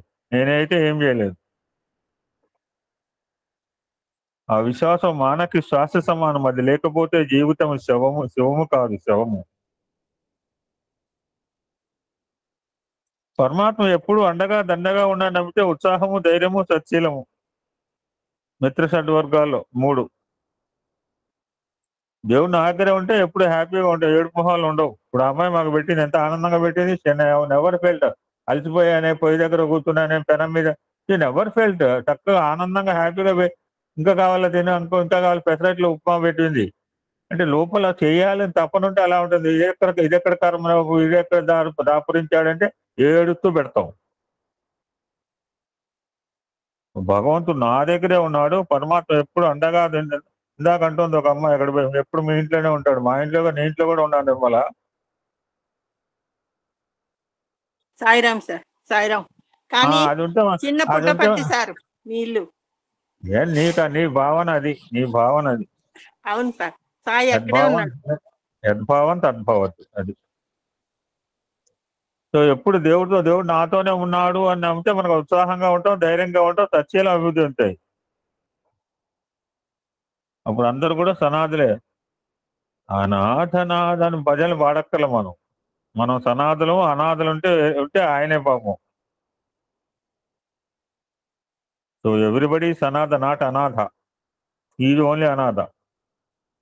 ఏదో స్వరాజ్య సిద్ధి అనగానే నాకు పక్కన ఏదో లక్లీ హ్యాడ్ ఏ స్మాల్ బిట్ అమ్మా. ఇది కాకతాళీయంగా దొరికింది. ఏం దొరకదు, ఎక్కడ ఎదుర్కోవాలి. ఎప్పుడు చెప్పాడు, ఎవరు తెలుసు స్వామిది.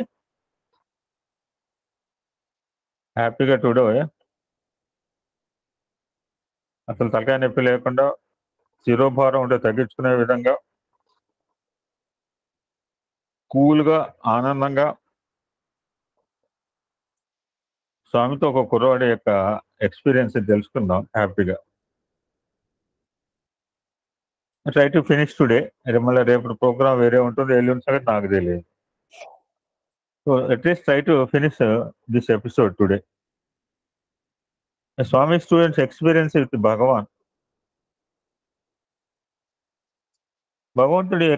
భగవంతుడు డాష్ వాసి అంటే ఏం పెడతారు?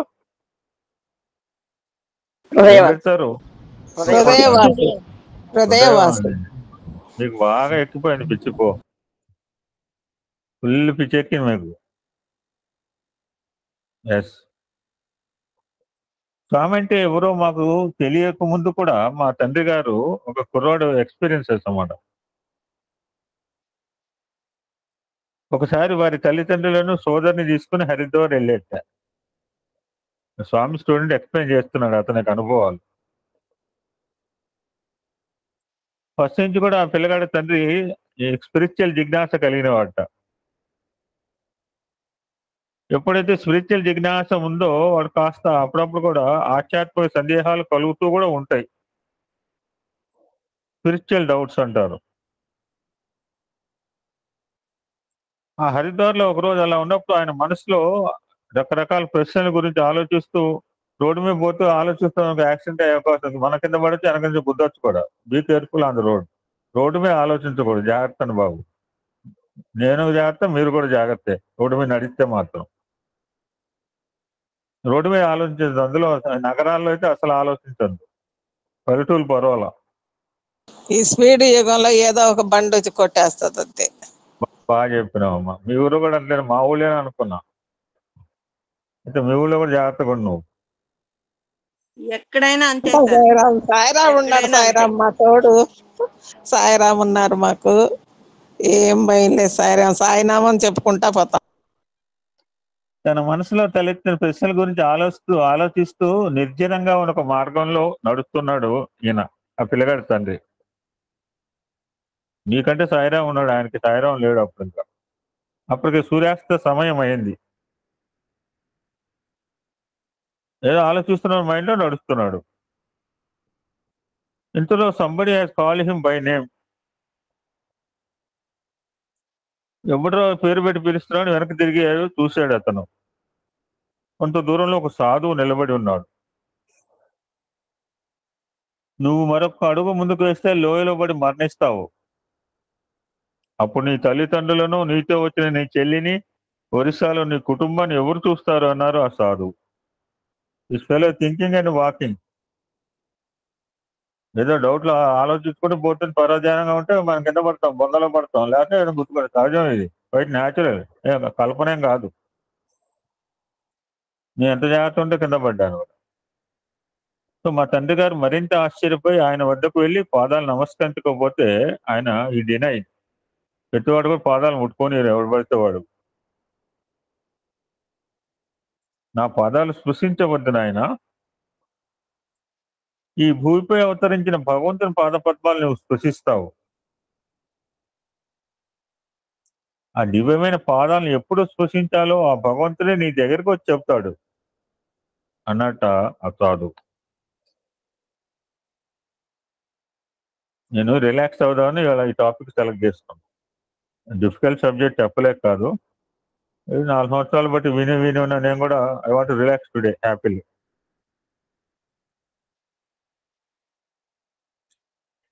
సో కొంతకాలం గడిచింది. అప్పుడు స్వామివారు వీళ్ళ కుటుంబాన్ని అంతా కూడా ఫస్ట్ టైం ఇంటర్వ్యూ పిలిచినప్పుడు ఈ పిల్లగాడు ఫాదర్ దగ్గరకు వచ్చి నిలబడి పాద నమస్కారం చేసుకో అన్నట్ట. ఆ వెంటనే, గుర్తుందా నీకు, భగవంతుడే నీ దగ్గరకు వచ్చి పాద నమస్కారం ఇస్తాడని హరిద్వార్లో ఒక సాధువు చెప్పాడు కదా అన్నట్ట స్వామి. అది జరిగి కొన్ని సంవత్సరాలైంది. అది ఎవరికి తెలియదు. ఈయనకు గుర్తుకొచ్చినప్పుడు వాళ్ళ పిల్లగాడి తండ్రికి. ఏం చేస్తాం, ఎవడు చేసే ఏమైనా పని ఆనందాస్పద స్వామి పాదాలపై పడతాం. ఎవడేమైనా చేసే పని అది. Any creature will do like that. Human బీయింగ్సే కాదు, ఏ జంతువైనా అలానే చేస్తుంది.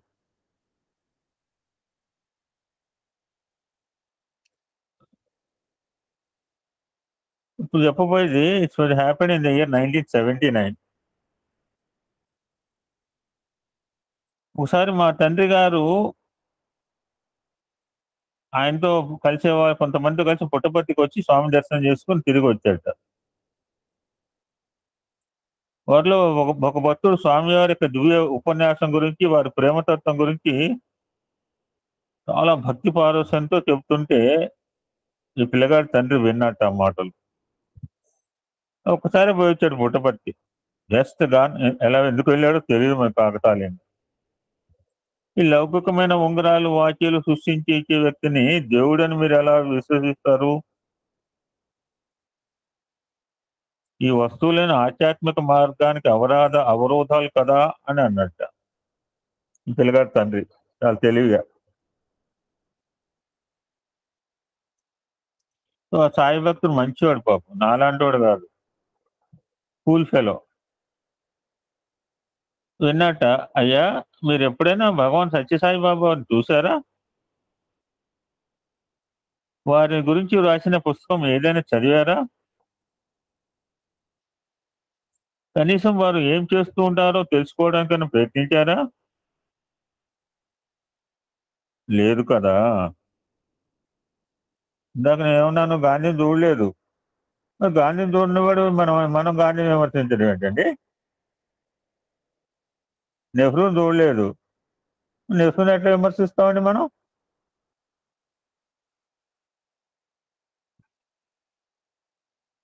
అలాంటప్పుడు వారి గురించి వ్యతిరేకమైన అభిప్రాయం ఎలా ఏర్పరచుకున్నారు మీరు?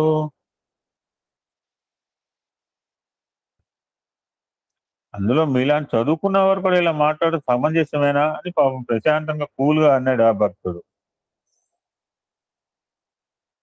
ఇతను పిల్లగాడి తండ్రి మంచోడు కనుక వెంటనే రియలైజ్ అయ్యాడు తను చేసిన తప్పేమిటో. అందరూ తెలుసుకుంటారని లేదు, ఏదో కాస్త ఏ జన్మ సుకృతంలో తను చేసిన తప్పేమిటో తెలుసుకొచ్చుకున్నాడు. So next day immediately started Puttaparthi చేరుకున్నాడు. 7 days ఉన్నాడు. ఏం జరగలేదు ప్రత్యేకంగా అనిల్ కుమార్ గారి లాగా. సో వాళ్ళ రిటర్న్ జర్నీ చేయాల్సిన రోజు దగ్గరకు వచ్చింది. సో ఆ రోజు మార్నింగ్ భజనలు జరుగుతున్న సమయంలో స్వామి ఆ పిల్లగారి తండ్రి కూర్చున్న ప్లేస్కి వచ్చి ఒరియన్ లాంగ్వేజ్లో, ఒరియా భాషలో, ఒరియా అంటే ఒరిస్సా వాళ్ళ భాషలో, అన్నీ చూడు, అన్నీ విను, నోరు మాత్రం విప్పకు అని అనేసి ముందుకు వెళ్ళిపోయారు. ఈ మాటలు తనని ఉద్దేశించింది అన్నవేనని మా నాన్నగారు అనుకోలేదు అంటున్నాడు పిల్లగాడు. ఎవరి గురించో చెప్పుకుంటారు అనుకుంటున్నాడు పిల్లగాడి తండ్రి. ఎందుకంటే వాళ్ళ ఫాదరు పత్తికి రావడం మొదటిసారి కావడం వల్ల ఆయన ఎవరో స్వామికి తెలియదు అనుకున్నాడు. అది తెలియకపోవడం కాదు, మన ఎవరో స్వామికి తెలియదండి, నేనెవరో ఫస్ట్ టైం నేనెవరో స్వామికి తెలియదు నేను అనుకుంటా. స్వామి లోపలికి వెళ్ళిపోగానే చుట్టుపక్కల ఉన్న భక్తులంతా ఆ పిల్లగాడి తండ్రి దగ్గరకు వచ్చి స్వామి మీతో ఏమన్నారు అని అడిగారట. అప్పుడు అర్థమైంది ఆ పిల్లగాడి తండ్రికి అక్కడ ఉన్న వారు ఎవరు కూడా ఒరియా రాదని, ఆ సమయంలో తాను తప్ప ఒరిస్సా నుంచి వచ్చిన వారు ఎవ్వరూ లేరు అక్కడ లేదని అప్పటికి అర్థమైంది వాడికి.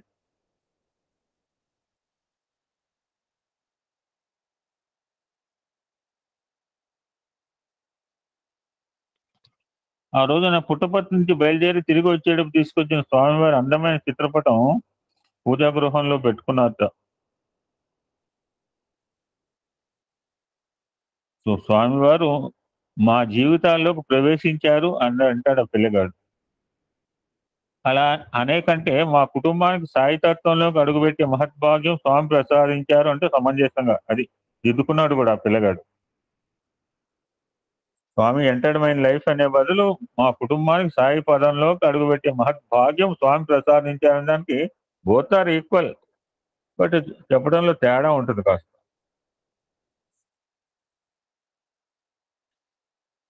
సో ఆ విధంగా స్వామివారితో నా జీవిత యాత్ర ఎలా ప్రారంభమైందో చెప్తాను అంటాడు పిల్లగాడు. ఆ స్టూడెంట్ 5th క్లాస్ చదివే రోజులు అవి అవి నాట్ అట్ ఆల్ సీన్ స్వామి. అప్పటికి మా ఇంట్లో ఫోటో తప్ప ప్రత్యక్షంగా నేను స్వామిని చూడలేదు అంటున్నాడు. అటువంటి నాకు ఒకనాడు రాత్రి స్వామి స్వప్న దర్శనం ఇచ్చారు. ఎలాగంటే కళ, నాకు వచ్చిన కళలో మా ఇంటి తలుపులు ఎవరో తడుతున్నారు, నేను వెళ్ళి తలుపు తీశాను, ఎదురుగా స్వామివారు తెల్లని నిలువు అంగీలో నిలబడి ఉన్నారు. స్వామి కాషాయం అంగి వేసుకుంటారు కదా, తెల్లని అంగి వేసుకున్నారేమిటి అనుకున్నాడు అంటున్నాడు. స్వామివారి వెనుక రోడ్డు మీద ఒక అందమైన తెల్లని కారు కూడా ఉంది. ఓహో, స్వామికి కారు కూడా ఉంటుందన్నమాట అని అనుకున్నాను. అప్పుడు స్వామి కళ్ళలో నాతో మీరు కట్టుకున్న ఇంటికి వెళ్దామా అని అన్నారట. సో అలాగని చెప్పి వారితో వెళ్ళి కారులో కూర్చున్నాను. స్వామి కార్ డ్రైవ్ చేస్తూ ఉంటే స్వామికి కార్ డ్రైవింగ్ చేయడం కూడా వచ్చా అని అనుకున్నట్ట. అన్ని డౌట్లే. స్వామివారు నేరుగా వాళ్ళు కట్టుకుంటున్న ఇంటి దగ్గర కారు ఆపారట. స్వామికి ఇల్లంతా చూపించాడట ఆ పిల్లగాడు. చాలా మంచి ఇల్లు అన్నట్టు స్వామి. మళ్ళీ వాళ్ళ ఇంటి దగ్గర దిగబెట్టి వెళ్ళిపోతూ స్వామి బాగా చూడు బాగా చదువుకో, నా కాలేజీలో చేర్చుకుంటాను, నువ్వు మంచి స్టూడెంట్గా ఉంటే నేను నాకు మరింత సమీపంగా తీసుకుంటాను అని కల్లో అన్నారట. స్వామివారికి ఒక కళాశాల ఉందని అప్పటికి నాకు తెలియదు. సాధారణంగా కాషాయ రోబు ధరించే స్వామి తన పుట్టినరోజు నాడు మాత్రం తెల్లని రోబు ధరిస్తారని కూడా తెలియదు. సో తెల్లారిపోయింది. ఆ పిల్లగాడికి వచ్చిన కళ వాళ్ళ అమ్మగారికి చెప్పేస్తే వాళ్ళ అమ్మగారు చాలా ఆనందపడింది. ఆ విధంగా 5 years గడిచిపోయినాయి. వాళ్ళ కుటుంబం అంతా స్వామి యొక్క బర్త్డేకి పుట్టపర్తికి వెళ్ళారట. ఆ స్వామివారు ఉదయాన్నే తెల్లని కారులో తమ తల్లిదండ్రుల సమాధి వద్దకు వెళ్ళి వచ్చారట పొద్దున్న. బర్త్డే రోజు వెళ్ళటం సహజం, స్వామి వెళ్తుంటారు అన్నమాట. ఆ రోజు సాయంత్రం పూర్ణచంద్ర ఆడిటోరియంలో భక్తులు ఫుల్గా ఉన్నారట. ఇది కూడా మనకు తెలిసిందే. ఫస్ట్లో నేను అనుకున్నాను, తర్వాత నేను కూడా నాలాంటి వాడు పిల్లగాడు ఫుల్ కిటకిటలు ఆడుతుంటే ముందు ఓపెన్ ప్లేస్ ఉంటుంది ఎక్కడైనా సరే, ప్రశాంతి నిలయం కావచ్చు, ఇంకా ఎనీవేర్. అయితే ముందు భాగంలో చాలా ఖాళీగా ఉంది. అప్పుడు పిల్లవాడు పక్కనున్న అతన్ని అక్కడ మనం ఎందుకు కూర్చోకూడదు అని అడిగాట. అప్పుడు ఆయన అక్కడ స్వామివారి కళాశాల విద్యార్థులు వచ్చి కూర్చుంటారు అని చెప్పారు. అంటే స్వామి పిల్లల స్టూడెంట్స్కి కొంత ప్లేస్ ముందే వదిలేస్తారు. అది మీరందరూ చూసింది, నేను చూసింది. ఇలాగనే విద్యార్థులు వచ్చి కూర్చున్నారట. కొంతసేపటికి స్వామి యొక్క ఉయ్యాల ఉత్సవం, జూలా ఉత్సవం ప్రారంభమైంది. అప్పుడు స్వామివారు మల్లెపువ్వు లాంటి తెల్లని రోబ్ ధరించి వచ్చారట.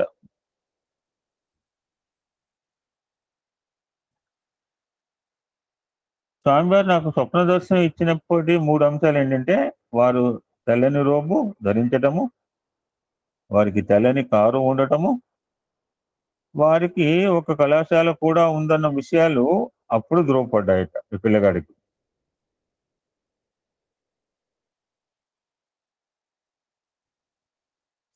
తర్వాత ఈ జాయిన్ స్వామిస్ కాలేజ్, స్వామి స్టూడెంట్ కావటం కానీ, స్వామికి దగ్గరగా సామీప్యంతో పాటు ఇంకో 2-3 చెప్తాం. ఏంటవి? సాతో వస్తాయి వరుసగా 3, 4. ఎనీబడి? సామీప్యము, సాలోక్యము, సారూప్యము, సాహిత్యం. ఓ, బాగానే బట్టి పెట్టావు. ఇక్కడ స్వామితో సామీప్యాన్ని పొందగలటం కూడా వారి కృపే. For that it has not taken many time. ఎక్కువ కాలం పట్ల స్వామి స్టూడెంట్ కావటం కానీ, స్వామి క్లోజ్ కావడం, it taken little time only. Little ఎక్కువ సంవత్సరాలు మన చేతుల్లో లేదు, మన చేతుల్లోనే ఉంది. స్వామి చేతుల్లో యాక్చువల్ మాట స్వామి చేతుల్లో లేదు. ఆయనకి సమీపంగా ఉండటమా అనేది మన చేతిలో ఉంది. అరే వీడు కొత్తవాడే భలే దగ్గర అయిపోయాడంటే, అరే నేను 30 సంవత్సరాలు ఎవరికి కావాలి? నీ లెక్క ఇయర్స్ లెక్క ఎవరికి కావాలా? నేను 30 సంవత్సరాలు 50 సంవత్సరాలు పుట్టవద్దు పో. That's near and dearness depend on hours.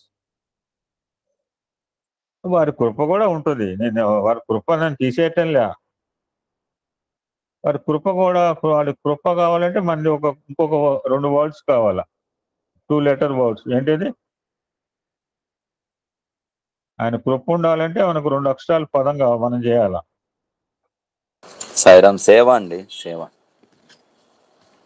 సేవతో పాటు కాతో ఇక కృప దగ్గరే ట్రూత్ అని మొదలు పెడతారు సార్. అది ఐ వాంట్ 2 words. కృప కావాలంటే డాష్ ఉంటే కృప ఉంటుంది. కరుణ. 2 letters అన్నాం ప్లీజ్ సార్. కృషి, కృప సార్. ఫ్యాంటాస్టిక్. సో భగవాన్ బాబార్ కళాశాలలో ఇంకా చేరకముందే ఒక అద్భుతమైన లీల జరిగిందని పిల్లగాడు చెప్తున్నాడు. సో పిల్లగాడు ఇంట్లో రోజు భజన జరుగుతుండేదట. ఆ చుట్టుపక్కల వాళ్ళంతా వచ్చి భజన చేస్తుండేవాట. ఒకరోజు అలాగ భజన చేస్తుంటే వాళ్ళ ఇంట్లో తలుపులు ఎవరో గట్టిగా కొడుతున్నట్టు అనిపించింది. ఈ పిల్లగాడు వెళ్ళి తలుపు చేశాడు. ఇలా పక్క వీధి కరెక్ట్ గా ఇంటి వెనకనే 2 పిల్లలు, ఒక ఆంటీ నిలబడి ఉన్నారట. అంటే పక్క గోడ వెనక లైన్, వీళ్ళు ఒక లైన్ వెనక లైన్, ఇట్లా ఉంటాయి కదా ఇల్లు. సో ఆమెకి she have bleeding from the nose, కన్ను కూడా వాచిపోయింది. సో ఆ హస్బెండ్ డ్రింకింగ్ హ్యాబిట్ బాగా ఉండేది. ఆ పిల్లలు కూడా ఇతని వయస్సు వాళ్ళే. వాళ్ళు రోజు సాయంత్రం పోవటం, వాళ్ళ అయ్యా ఎక్కడ పడ్డాడో ఎత్తుక్కోవడం, వాళ్ళు సోలుతుంటే ఇంటికి తీసుకురావటం, ఇది హ్యాబిట్ అలా జరుగుతుండేది. చాలా దురదృష్టం పాపం. ఇంట్లో పెద్ద పెద్ద కేకలు, అరుపులు, ఈ తంతు మనం చూస్తూనే ఉంటాం. పల్లెటూరులో చూస్తే పట్టణాల్లో కూడా ఉంటాయి. తాగడానికి పల్లెటూరు ఉందండి. ఈ తంతు ప్రతిరోజు ఉండేది అంటున్నాడు పిల్లగాడు. అంటే everyday activity. That fellow drinks and coming and beating and ever shouting. ఆ రోజున ఆంటీ గారు తను మరి ఇంటికి వెళ్ళానని పిల్లల్ని తీసుకుని తల్లిగారింటికి వెళ్ళిపోతాను అని ఇంటికి వచ్చింది. అప్పుడు పిల్లగాడి ఫాదరు ఆమెకు స్వామి ఒక ఫోటో ఇచ్చి, అమ్మా మీరు భయపడొద్దు, ఈ స్వామివారి ఫోటో తీసుకెళ్ళండి, మీ ఇంట్లో పెట్టుకోండి, రేపు ఉదయం మీ భర్త నా వద్దకు రమ్మని చెప్పండి అని అన్నట్టు. ఆమె స్వామివారి చిత్రపటం తీసుకెళ్ళింది. తర్వాత వాటిలో నుంచి ఎటువంటి కేకలు వినపడలేదు ఆశ్చర్యకరంగా. సో చెప్పినట్టుగానే పక్కనే రమ్మనంటే పోవాలి, రూల్ ఏమైనా ఉందా? తాగినోడు ఆడికి పని లేదు నీకు పని లేదు అంటే ఏం చేస్తాం? ఆడికి పని లేదు నీకు పని లేదంటే ఇంకా 4 వేసాడు అనుకో అని అక్కడ అలా జరగల. మర్నాడు ఉదయమే భర్త వీళ్ళ ఇంటికి వచ్చాట. వీళ్ళ ఫాదర్, ఆ పిల్లగాడు ఫాదర్ సత్యం శివం సుందరం మొదటి భాగం ఇచ్చి చదవమన్నట్టు. అంతే, నెక్స్ట్ డే ఈవినింగ్ లోగా సత్యం శివం సుందరం 4 భాగాలు పూర్తి చేసేసాడు. చాలా గ్రేట్ అండి, అరుదుగా ఉంటాయి ఇటువంటి. ఈ మధ్య కూడా ఎవరు చెప్పారు మొత్తం టగటగా వెళ్తాను ఈశ్వరమ్మ ఎవరు 25 years బట్టి ఆయనకున్న ఈ యొక్క డ్రింకింగ్ అలవాటు ఆ దెబ్బతో ఆ రోజుతో మారిపోయింది. సార్ మీరు పుట్టపర్తి ఎప్పుడు పోతారో చెప్పండి, నేను మీ ఇంటికి కూడా వస్తాను కూడా అన్నట్ట. స్వామివారి యొక్క లీలా వైభవ ప్రభావం ఎంత గొప్పదో చూశారా అంటాడు ఆ పిల్లగాడు Swami student.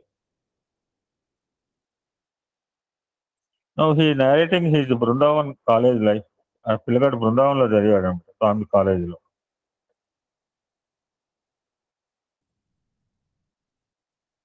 Nineteen 86 July 3rd Prashanti నిలయంలో స్వామి కొత్తగా అడ్మిషన్ పొందిన విద్యార్థులందరితో మాట్లాడారు.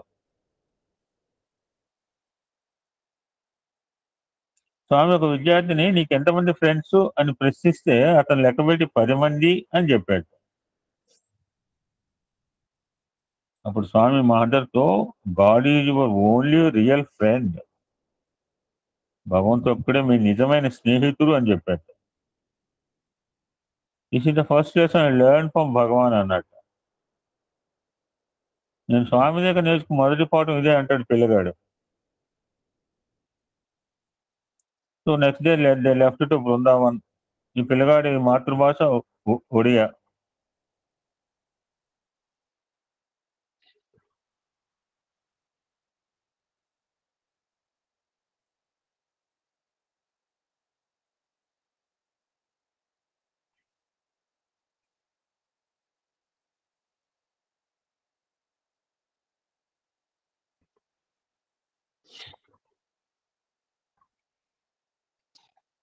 దట్టు అతను స్కూల్ ఎడ్యుకేషన్ కూడా ఒరియా భాషలో చదవటం వల్ల ఇంగ్లీష్ చాలా తక్కువగా వచ్చేది. ఒరిస్సా అంటే డెవలప్డ్ స్టేట్, మనం డెవలప్డ్ స్టేట్ కావాలని మనం అంటాం మేడం అంటానికి. సో ఎలాగని అనుకున్నాడట. ఇప్పుడు తెలుగు మీడియం చదివినవాడు ఇంగ్లీష్ మీడియం చదివితే కొంచెం ఇబ్బందిగా ఉంటుంది, కొన్ని రోజులు ఇబ్బంది ఉంటుంది ఎవరికైనా. ఇప్పుడు నేను ఇంటర్మీడియట్ తెలుగు మీడియం చదివాను, డిగ్రీ ఇంగ్లీష్లో అంటే కొంచెం ఇబ్బంది అయింది మరి. సో ఎలాగైనా ఆంగ్లంలో పట్టు సాధించాలని అనుకున్నట్టు పిల్లగాడు. సో ఆగస్ట్ నెల వచ్చింది ఆ కుర్రాడు బర్త్డే. అదే సమయానికి స్వామి బృందావనం వచ్చారు. ఈ పిల్లగాడికి ఒక కోరిక ఉండేది, స్వామి సమక్షంలో భజన పాడాలని కోరిక బాగా ఉండేది. ఎందుకంటే ఈ కెనాట్ స్పీక్, మిగిలిన పిల్లలాగా మాట్లాడే కానీ ఆ ఆర్ట్ కానీ ధైర్యం కానీ నా దగ్గర 2 లేవంటాడు. At least I want to sing in front of Bhagavan. Swami దగ్గర ఏంటంటే ఈ బర్త్డే వచ్చినప్పుడు బర్త్డే బాయ్స్ అని కూర్చోబెడుతుంటారు పుట్టపర్తిలో కూడా. మా అమ్మాయి కూడా కూర్చుంది కనుక నేను చెప్తున్నాను. ఆ వారంలో బర్త్డే పిల్లలందరూ కూర్చుంటారు అలాగా. ఆ బర్త్డే బాయ్స్ లాగానే నేను కూడా ఒక ట్రేలో చాక్లెట్లు, అక్షతలు, this is the habit at Puttaparthi. చదువుకున్న తల్లిదండ్రులకు తెలుసు, పిల్లలకు తెలుసు. స్వామివారికి ఇవ్వడానికి పుష్పం పట్టుకుని వెళ్ళాము. బాయ్స్కి అయితే కొంచెం చనువు ఎక్కువ ఉంటుంది, ఆడపిల్లకి అయితే కొంచెం తక్కువ ఉంటుంది. అప్పుడు స్వామి బ్లెస్ చేసి ఎక్కడి నుంచి వచ్చావు అని అడిగారు.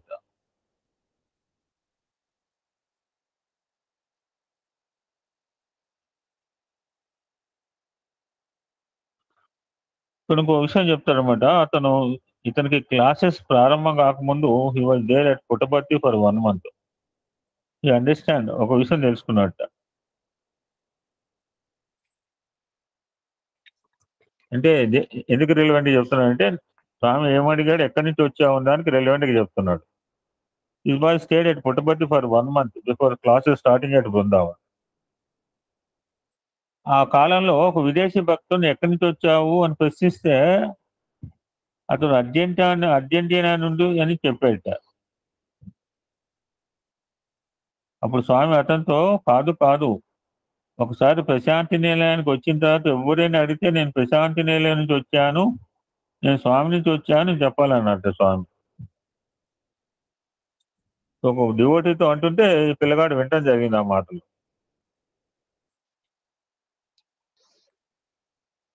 సో ఎక్కడి నుంచి వచ్చావని స్వామిని అడిగేసరికి ఆ క్షణంలో నాకు ఆ అర్జెంటీనా భక్తునితో ఉన్న మాటలు గుర్తుకొచ్చి స్వామి నేను ప్రశాంతి నిలయం నుంచి వచ్చాను అని అన్నాడు.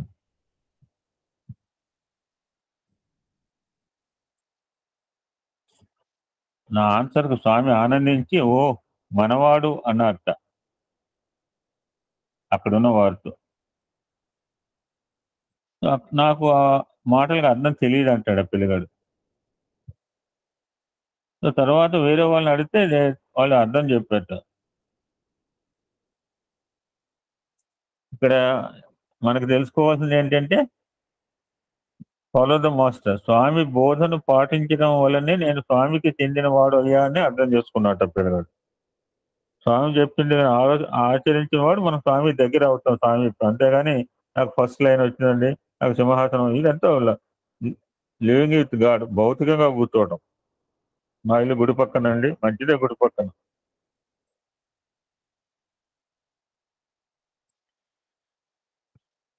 సో ఇందాక చెప్పిన పిల్లగాడికి స్వామి సన్నిధిలో భజన పాడాలని కోరిక చాలా కాలంగా ఉండేది, బలపడింది.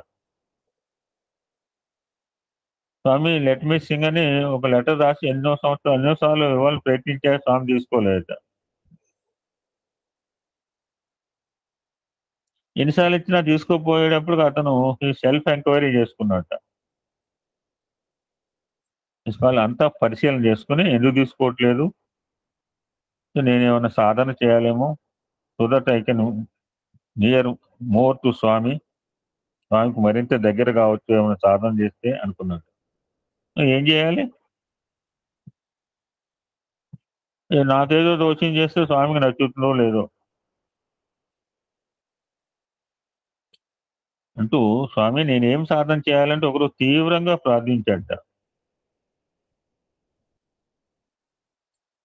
స్వామి నా ప్రార్థన వినట్లుగా ఆ రోజు సాయంత్రం త్రయీ మందిరంలో ఆ పిల్లలకి గాయత్రి మంత్రం వైశిష్ట్యం గురించి చెప్పారట.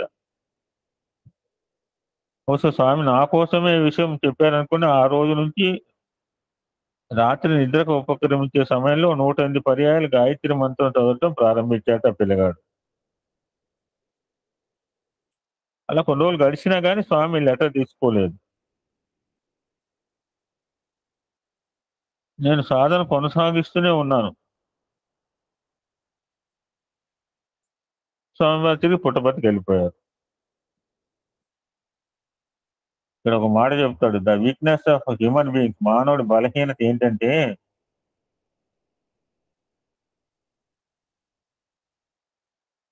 త్యాగరాజు అన్నాడు. ఏమన్నాడు త్యాగరాజు?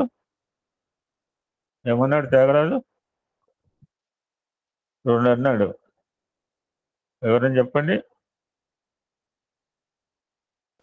నిధి చాలా సుఖమా, సన్నిధి చాలా సుఖమానా? వెరీ గుడ్, అది బాగానే, అది కూడా అగ్రీడ్. కానీ నాకు ఇక్కడ కావాల్సింది కాంటెస్ట్ ఒకటి. నువ్వు నీది అగ్రీడ్, నేను ఎందుకంటే రెండు నేనే చెప్పిన, ఒకటని లేదు. ఇంకోటి సెకండ్ వన్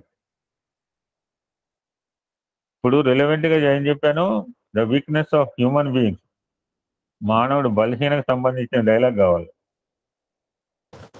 నా భక్తి లోపము నీకు శక్తి లోపము అని. ఏ ఫ్యాంటాస్టిక్ అనురాధ, ఎందుకు వస్తున్నావు? ఆయన రెస్ట్ తీసుకో, ఇంట్లో కూర్చున్నావు, స్వామి స్టూడెంట్ నువ్వు, ఫ్యాంటాస్టిక్ అనురాధ, ఫ్యాంటాస్టిక్. మనిషి మనస్తత్వంలోని బలహీనత ఏమిటంటే, ఈ నా మాటలు కాదండి, ఆ పిల్లగాడు రాసిన డైలాగ్స్. తాను చేస్తున్న సాధన తనకు ఆశించిన ఫలితం ఇవ్వకపోతే, ఇప్పుడు నాకు హైకోర్టులో కేసు కావస్తుంది, ఆ కోర్టు ఆశించిన ఫలితం ఇవ్వకపోతే ఆ సాధన యొక్క ప్రయోజనాన్ని శంకించడం జరుగుతుంది మన. అది గాయత్రి మంత్రి చాలా పవర్ఫుల్ అన్నారే, మరి ఇన్ని రోజులు ఇన్ని చేస్తున్నానే, ఇంకా నేను తక్కువ చేస్తున్నాను. మా గ్రూప్ లో ఒక 24,000 చేస్తుంది, వారానికి 24,000 చేస్తుంది మా గ్రూప్ లో ఒక ఆవిడ.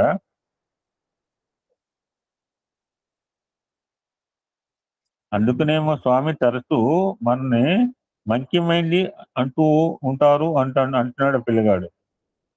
నాకు ఇలాంటి సందేహమే కలిగింది. నేను చేస్తున్న గాయత్రి మంత్రం జపం స్వామివారికి అందటం లేదేమో అనుకున్నట్ట. 3 సంవత్సరాలు గడిచిపోయాయి. బృందావన్ కళాశాలలో డిగ్రీ కంప్లీట్ చేసుకున్నాడు. 89లో ప్రశాంతి నిలయం వచ్చిన తర్వాత స్వామి మందిరంలో స్వామివారి ప్రత్యక్ష సన్నిధిలో ఉండి చదువుకునే భాగ్యం కలిగింది. జనరల్ ఎక్కడ చదువుకుంటారు? హాస్టల్లో ఉండి చదువుకుంటారు, అంతే కదండి? అంతే అనురాధ, అంతే కదా? అవును. రెసిడెన్షియల్ సిస్టమ్ అంటే స్వామి హాస్టల్లో ఉండి చదువుకోవాల్సిందే కదా. కానీ పిల్లగాడికి స్వామి మందిరంలో ఉంటూ చదువుకునే భాగ్యం లభించింది. రాత్రిపూట స్వామివారి గదికి ఎదురుగా వెండి ద్వారాలకు సమీపంలో నిద్రిస్తూ ఉండేవాట పిల్లగాడు. ఓ రోజు మధ్యాహ్నం స్వామివారు రాధాకృష్ణ గారితో కలిసి మేడపైన స్టోర్ రూమ్ వెళ్తూ నేను నిద్రించే స్థలం వద్ద 1 నిమిషం ఆగారట. నా బెడ్డింగ్ అక్కడే ఉంది. ఆ సమయంలో తలగడ కింద ఉన్న జపమాల కొద్దిగా బయటకు కనిపిస్తుండేది. నేను రాత్రిపూట కూడా జపమాల చేస్తుంటే మా మిస్సెస్ ఒకసారి అర్ధరాత్రి 1:30 ప్రాంతంలో వచ్చేది. 1-2 చిన్న సన్నివేశాలు వస్తుంటే నేను మంచిగా ఎలైవ్గా ఉండి చేతులు తిప్పుతూ ఉన్నానంటే ఇదెక్కడ పిచ్చి అని అనుకునేదేమో మరి. I don't know. Happen to me also. Open గా చెప్తున్నాను నేను. 1:30-2 గంటలు నిద్రపోతుంది ఎప్పుడైనా. అలా చేతిలో జపమాల చెప్తూ కూర్చున్నాను నేను కూడా 1-2 సందర్భాల్లో.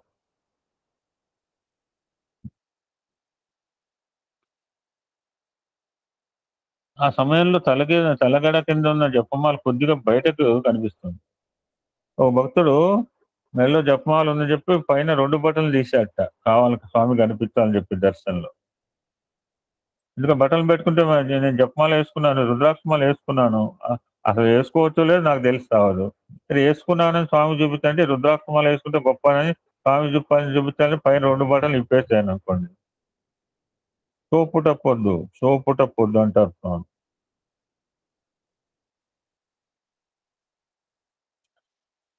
స్వామివారు చటుక్కన వంగి ఆ జపమాల అందుకుని ఇది ఎవరిది అని అడిగారు. అప్పుడు నేను ముకులితమైన హస్తాలతో స్వామికి నమస్కరించాను. స్వామి ఒక కారుణ్యం ఒలికించే దృష్టితో చూస్తూ, ఓహో, అయితే ప్రతిరోజు 108 సార్లు గాయత్రి మంత్రం జపం చేస్తున్నావు అన్నమాట అని అన్నట్టు స్వామి. అప్ టు దిస్ మూమెంట్ నేను ఎవరితో కూడా ఈ సాధన చేస్తున్నాను చెప్పలేదు. నేనేంటి చెప్తాను, ఇప్పుడు చాలాసార్లు చెప్తాను, నేను రోజు గాయత్రి చేస్తాను, తప్పే ఉంది, మీరు కూడా చేస్తున్నారు, మీరు చెప్తూనే ఉన్నారు. అంటే యాక్చువల్గా చెప్పుకోక్కర్లేదు. ఇందాక మా మేడం అన్నట్టుగా నేను త్యాగం చేశాను అంటే ఇప్పుడు సమితిలో చేశారు, ఏం చేయకపోతే చేసి కూడా చెప్పలేకపోతే వాడు 0 రిపోర్ట్ పెట్టుకుంటాడు మీ జిల్లా ప్రెసిడెంట్.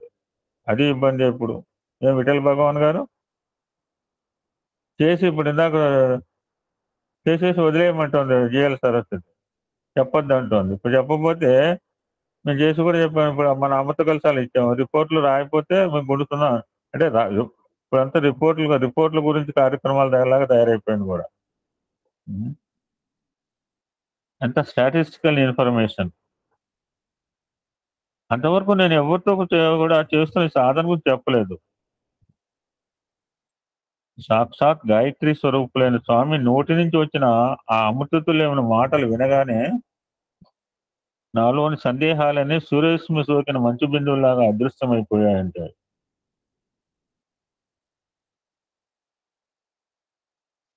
నాకు నేను అనిపించింది అనమాట. ఆ కుర్రాడు చాలా చురుకుగా ఉండేటప్పుడు ఏమనిపిస్తుంది, వాడు చురుగ్గా ఉంటే మన పిల్లలు కూడా ఇంత చురుగ్గా ఉంటే బాగుండు. క్వైట్ న్యాచురల్ అనమాట. ఎంతసేపు మనం దరిద్రం పక్కన వాడితో పోలికే కదా మనకి. ఆ? మన ఇవాళ వెళ్ళిన ఇంటికి ఒక అమ్మాయి ఉందండి, ఖైరవేణి 7th క్లాస్. ఆ పిల్లకి చెప్తున్నాను అనమాట, ఎవడైనా ఆ పిల్ల మార్కులు నోట్ చేసుకుంటాడు.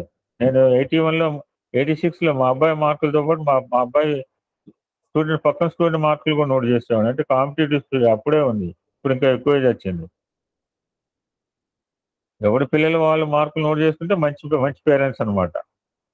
వాడే కాకుండా పక్కన వాడు కూడా అడిగి నేర్చుకో నాలాంటి వాడు అనమాట. I done in the year 86 itself.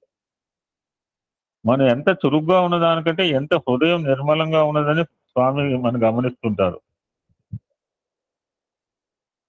ఇలా అంటానికి నాకు ఎక్స్పీరియన్స్ అయిందంటాడు ఆ పిల్లగాడు. ఈ పిల్లగాడు ఫస్ట్ ఇయర్ డిగ్రీ చదువుతున్నప్పుడు త్రయీ బృందావనంలో స్వామి ఆ రోజు అందరు కూర్చుని, ఈ రోజు భజన వద్దు, స్టూడెంట్స్ మాట్లాడతారు, ఎవరైనా సిద్ధంగా ఉన్నారు అని అడిగారట. వెంటనే చాలా మంది విద్యార్థి చేతులు ఎత్తారట. ఈ అబ్బాయికి ఆంగ్లంలో కొంచెం ఫ్లూయెన్సీ లేదని ఇందాక మన అబ్బాయి చెప్పాడు, మనం అంటాం కాదు. సైలెంట్ గా ఉన్నాడు. స్వామి పిల్లగాడు వంక చూసి, ఏ సింగర్ ఇలారా అని పిలిచారు.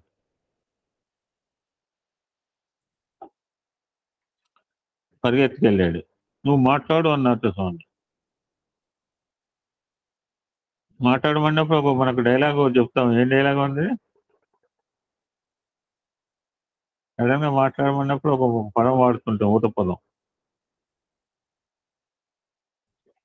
గొంతులో డాష్ డాష్.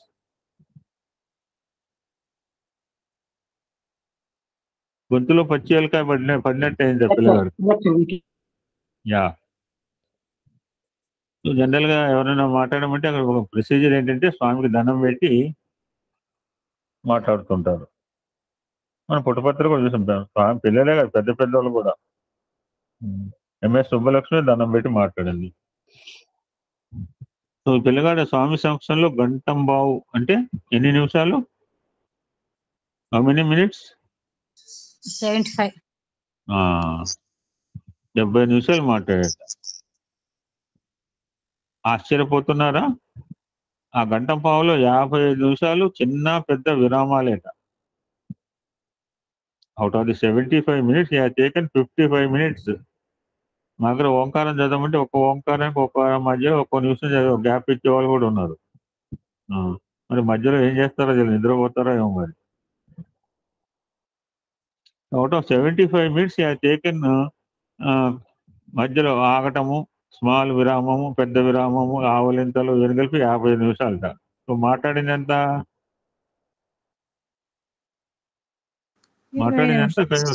కేవలం 20 నిమిషాలు. 20 నిమిషాలు మాట్లాడారు. ఒక్కొక్క వాక్యాన్ని ముందుగా ఒడియాలో మనసులో తలుచుకొని నెమ్మదిగా ఆ వాక్యంలోని పదాలను ఆంగ్లంలోకి అనువదించుకొని తర్వాత వ్యాకరణ దోషాలు లేకుండా చూసుకుని అప్పుడు ఆ వాక్యాలు, ఇదంతా గ్యాప్ అనమాట, లోపల రిహార్సల్. స్వామివారి అనంతమైన కరుణతో 1 గంట సేపు అలానే కూర్చున్నారు. మాట్లాడడం అయిపోయాక స్వామికి నమస్కరించి వెళ్ళిపోయి పిల్లాడు కూర్చున్నాడు. ఆ రోజు స్వామి హారతి అందుకోకుండా మేడపైకి వెళ్ళిపోయారట. మిగిలిన స్టూడెంట్స్ అంతా ఈ పిల్లగాడు చుట్టూ మూగారు కోతి మూక. అంత సుదీర్ఘంగా సమయం తీసుకోకుండా ఉండవలసిందిరా నువ్వు, తొందరగా ముగించవలసింది అని తలా ఒక మాట అంటూ ఉంటే నాకు చాలా నిరాశగా అనిపించింది. ఇంతలో స్వామి మేడ మీద బాల్కనీలోకి వచ్చి కిందనున్న మా అందరి వైపు చూస్తూ, వరుస పిల్లాడు బాగా మాట్లాడాడు, హృదయంలోంచి మాట్లాడాడు అని మెచ్చుకున్నాడు. ఆ స్వామివారి మాటలు నా చెవులకు అమృత బిందువు లాగా సోకినాయంటాడు. ఓ భగవంతుడు బాహ్య ప్రియుడు కాదు, భావప్రియుడు అని మరొక మాట. ఇందాక నేను అమ్మాయితో అన్నా Vizianagaram made for each other, అంత సొల్లు కబుర్లు చెప్తాం మనం అంతా. నేను నా భార్య మేడ్ ఫర్ ఈచ్ అదర్, అంత అవ్వక్క అనమాట. అది మేడ్ ఫర్ ఈచ్ అదర్ అంటే ఆ పిల్లగాడి యొక్క అత్త మామ అండి. అందరూ చెప్తుంటే కనపడ్డ ప్రతి వీళ్ళిద్దరు అల్లబల్లు కబుర్లు అనమాట మనం చెప్పేది. It's not true. ఆ పిల్ల అత్తమామ మేడ్ ఫర్ ఈచ్ అదర్ అండి. ఒకళ్ళు వదిలి ఉండలేక ఇవాళ ఇవాళ తన భార్య పోతే మరుసటి భర్త భగవంతులో కలిసిపోయాడండి. That's made for each other. అట్లా పోతారంటే అందుకు పోయే మేడ్ ఫర్ ఈచ్ అదర్ పోయిండ్రు. ఇప్పుడు మీ అమ్మాయి మంచిగా నాకు ఉప్మా పెసరే పెట్టింది, కళ్యాణి మీ ఇద్దరు కూడా అబ్బాయి పేరు రాజు, చాలా సోషల్గా ఉంటాడు, అంకుల్ అంకుల్ అని చెప్పి. ఆ కళ్యాణి మీ ఇద్దరు మేడ్ ఫర్ ఈచ్ అదర్. యాక్చువల్గా వాళ్ళ ఇద్దరు made for each other. But made for each other this అమ్మా. ఆవిడ బెడ్ రీడను గత 3 సంవత్సరాలు వాళ్ళ అత్తగారు అలానే ఉండేది పాపం, పెరాలసిస్తో. అది చెప్తుండే ఇందాక అందరూ కూర్చుంటారట, అష్టాచం ఆడుకునేవాట. అది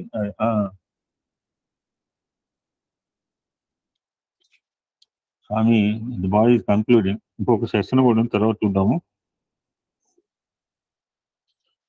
no what I'm going to narrate is eye opener for all అంటాడు పిల్లగాడు.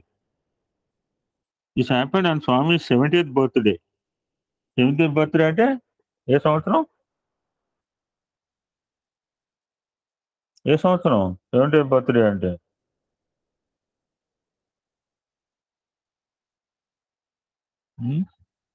నేను అక్కడే ఉన్నా పుట్టపర్తిలో.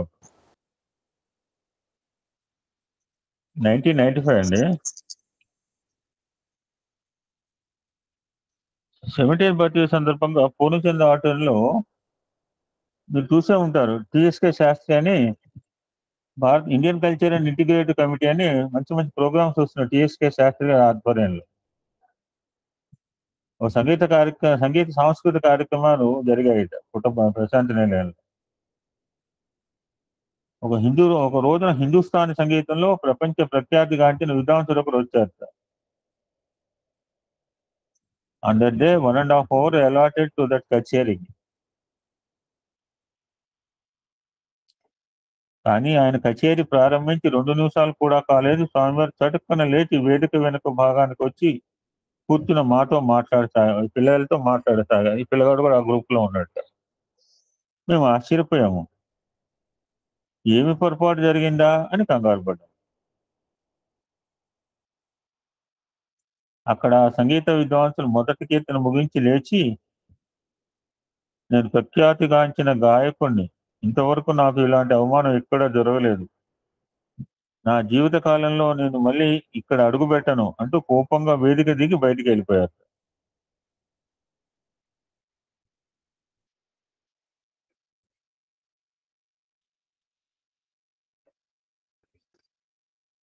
కొద్ది రోజుల తర్వాత స్వామివారు తమ కళాశాలలో సంగీతం అభ్యసిస్తున్న పిల్లల్ని పిలిచి తమ గదిలో కూర్చోబెట్టుకుని వాళ్ళకి పాడమన్నట్ట. తాము తాళం వేస్తూ వాళ్ళు పాడుతుంటే చిన్న చిన్న తప్పుల్ని సరి చేస్తూ తామే స్వయంగా గమకాలు పాడి ఇలా అభ్యాసం చేయాలని వాళ్ళకి బోధించేవారు.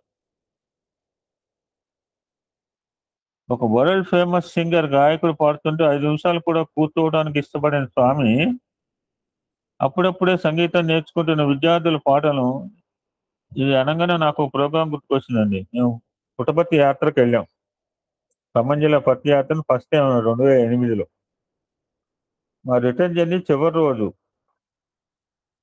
ట్రైన్ మళ్ళీ రెడీగా ఉంది, అప్ అండ్ డౌన్ ట్రైన్ అనమాట. వీళ్ళకి కొంతమంది లేడీస్కు ఈ యొక్క గాన కచేరీ అవకాశం ఇచ్చారు. వాళ్ళు పాడిన తర్వాత మా పిల్లలు పాడతారని చూపించి స్వామి 10 పాటలు ఇంకా అలా కూర్చున్నట్టు. ఒక పక్కన ట్రైన్ టైం అయిపోతుంది, ట్రైన్ ఏం కాదు లేట్ అవుతుంది అన్నట్టు. మేము స్వామి దగ్గర ఎన్నిసార్లు పోయినా మేము పరిగెత్తిపోయాము. ప్రోగ్రాం మధ్యలో ఆపేసి పోయి పుట్టపర్తి స్టేషన్లో కూర్చున్నాం. ఇలా ప్రోగ్రాం అంతా అయిన తర్వాత రాత్రి 6:30 బయలుదేరాల్సిన ట్రైన్ 9:30 రాత్రి బయలుదేరింది. స్వామి చెప్పినట్టు ఎక్కడికి పోదు ట్రైన్ అక్కడే ఉంటుంది అన్నట్టు. ఒక ప్రపంచ ప్రఖ్యాతిగాంచిన గాయకుడు పాడుతుంటే 5 నిమిషాలు కూడా కూర్చోవడానికి ఇష్టపడని స్వామి అప్పుడప్పుడే సంగీతం నేర్చుకుంటున్న విద్యార్థుల పాటలను 1 గంటకు పైగా ఆస్వాదించి వారిపై ఆశీస్సులు కురిపించడం మాకు చాలా ఆశ్చర్యం కలిగించింది అంటాడు ఆ పిల్లగాడు. Lesson to all of us. ఇప్పుడు చెప్పే మాటలు మనందరికీ ఒక చెంపపెట్టు అనమాట. మేరువంత పొరపాటునైనా భగవాన్ క్షమిస్తారేమో, అణువంత అహంకారం మాత్రం సహించరు అని గ్రహించామంటాడు పిల్లగాడు.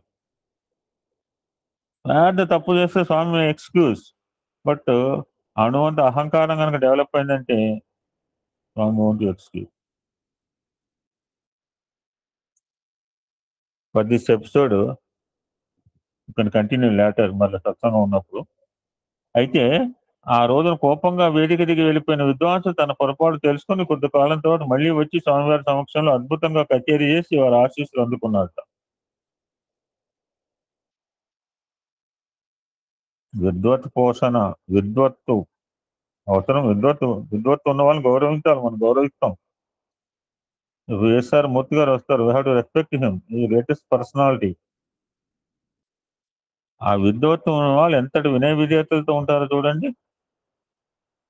మనమే ఏం లేని మిడిసిపడుతుంటాం. విద్వత్తుతో పాటు వినయ విధేయతలు ఎవరికైనా ఎంత అవసరమో just we learn from this incident అంటాడు ఆ పిల్లగాడు. ఓం శాంతి శాంతి శాంతి. సమస్త లోకా సుఖినో భవంతు. Still some topic to be narrated అండి, యూ కెన్ డిస్కస్ లేటర్.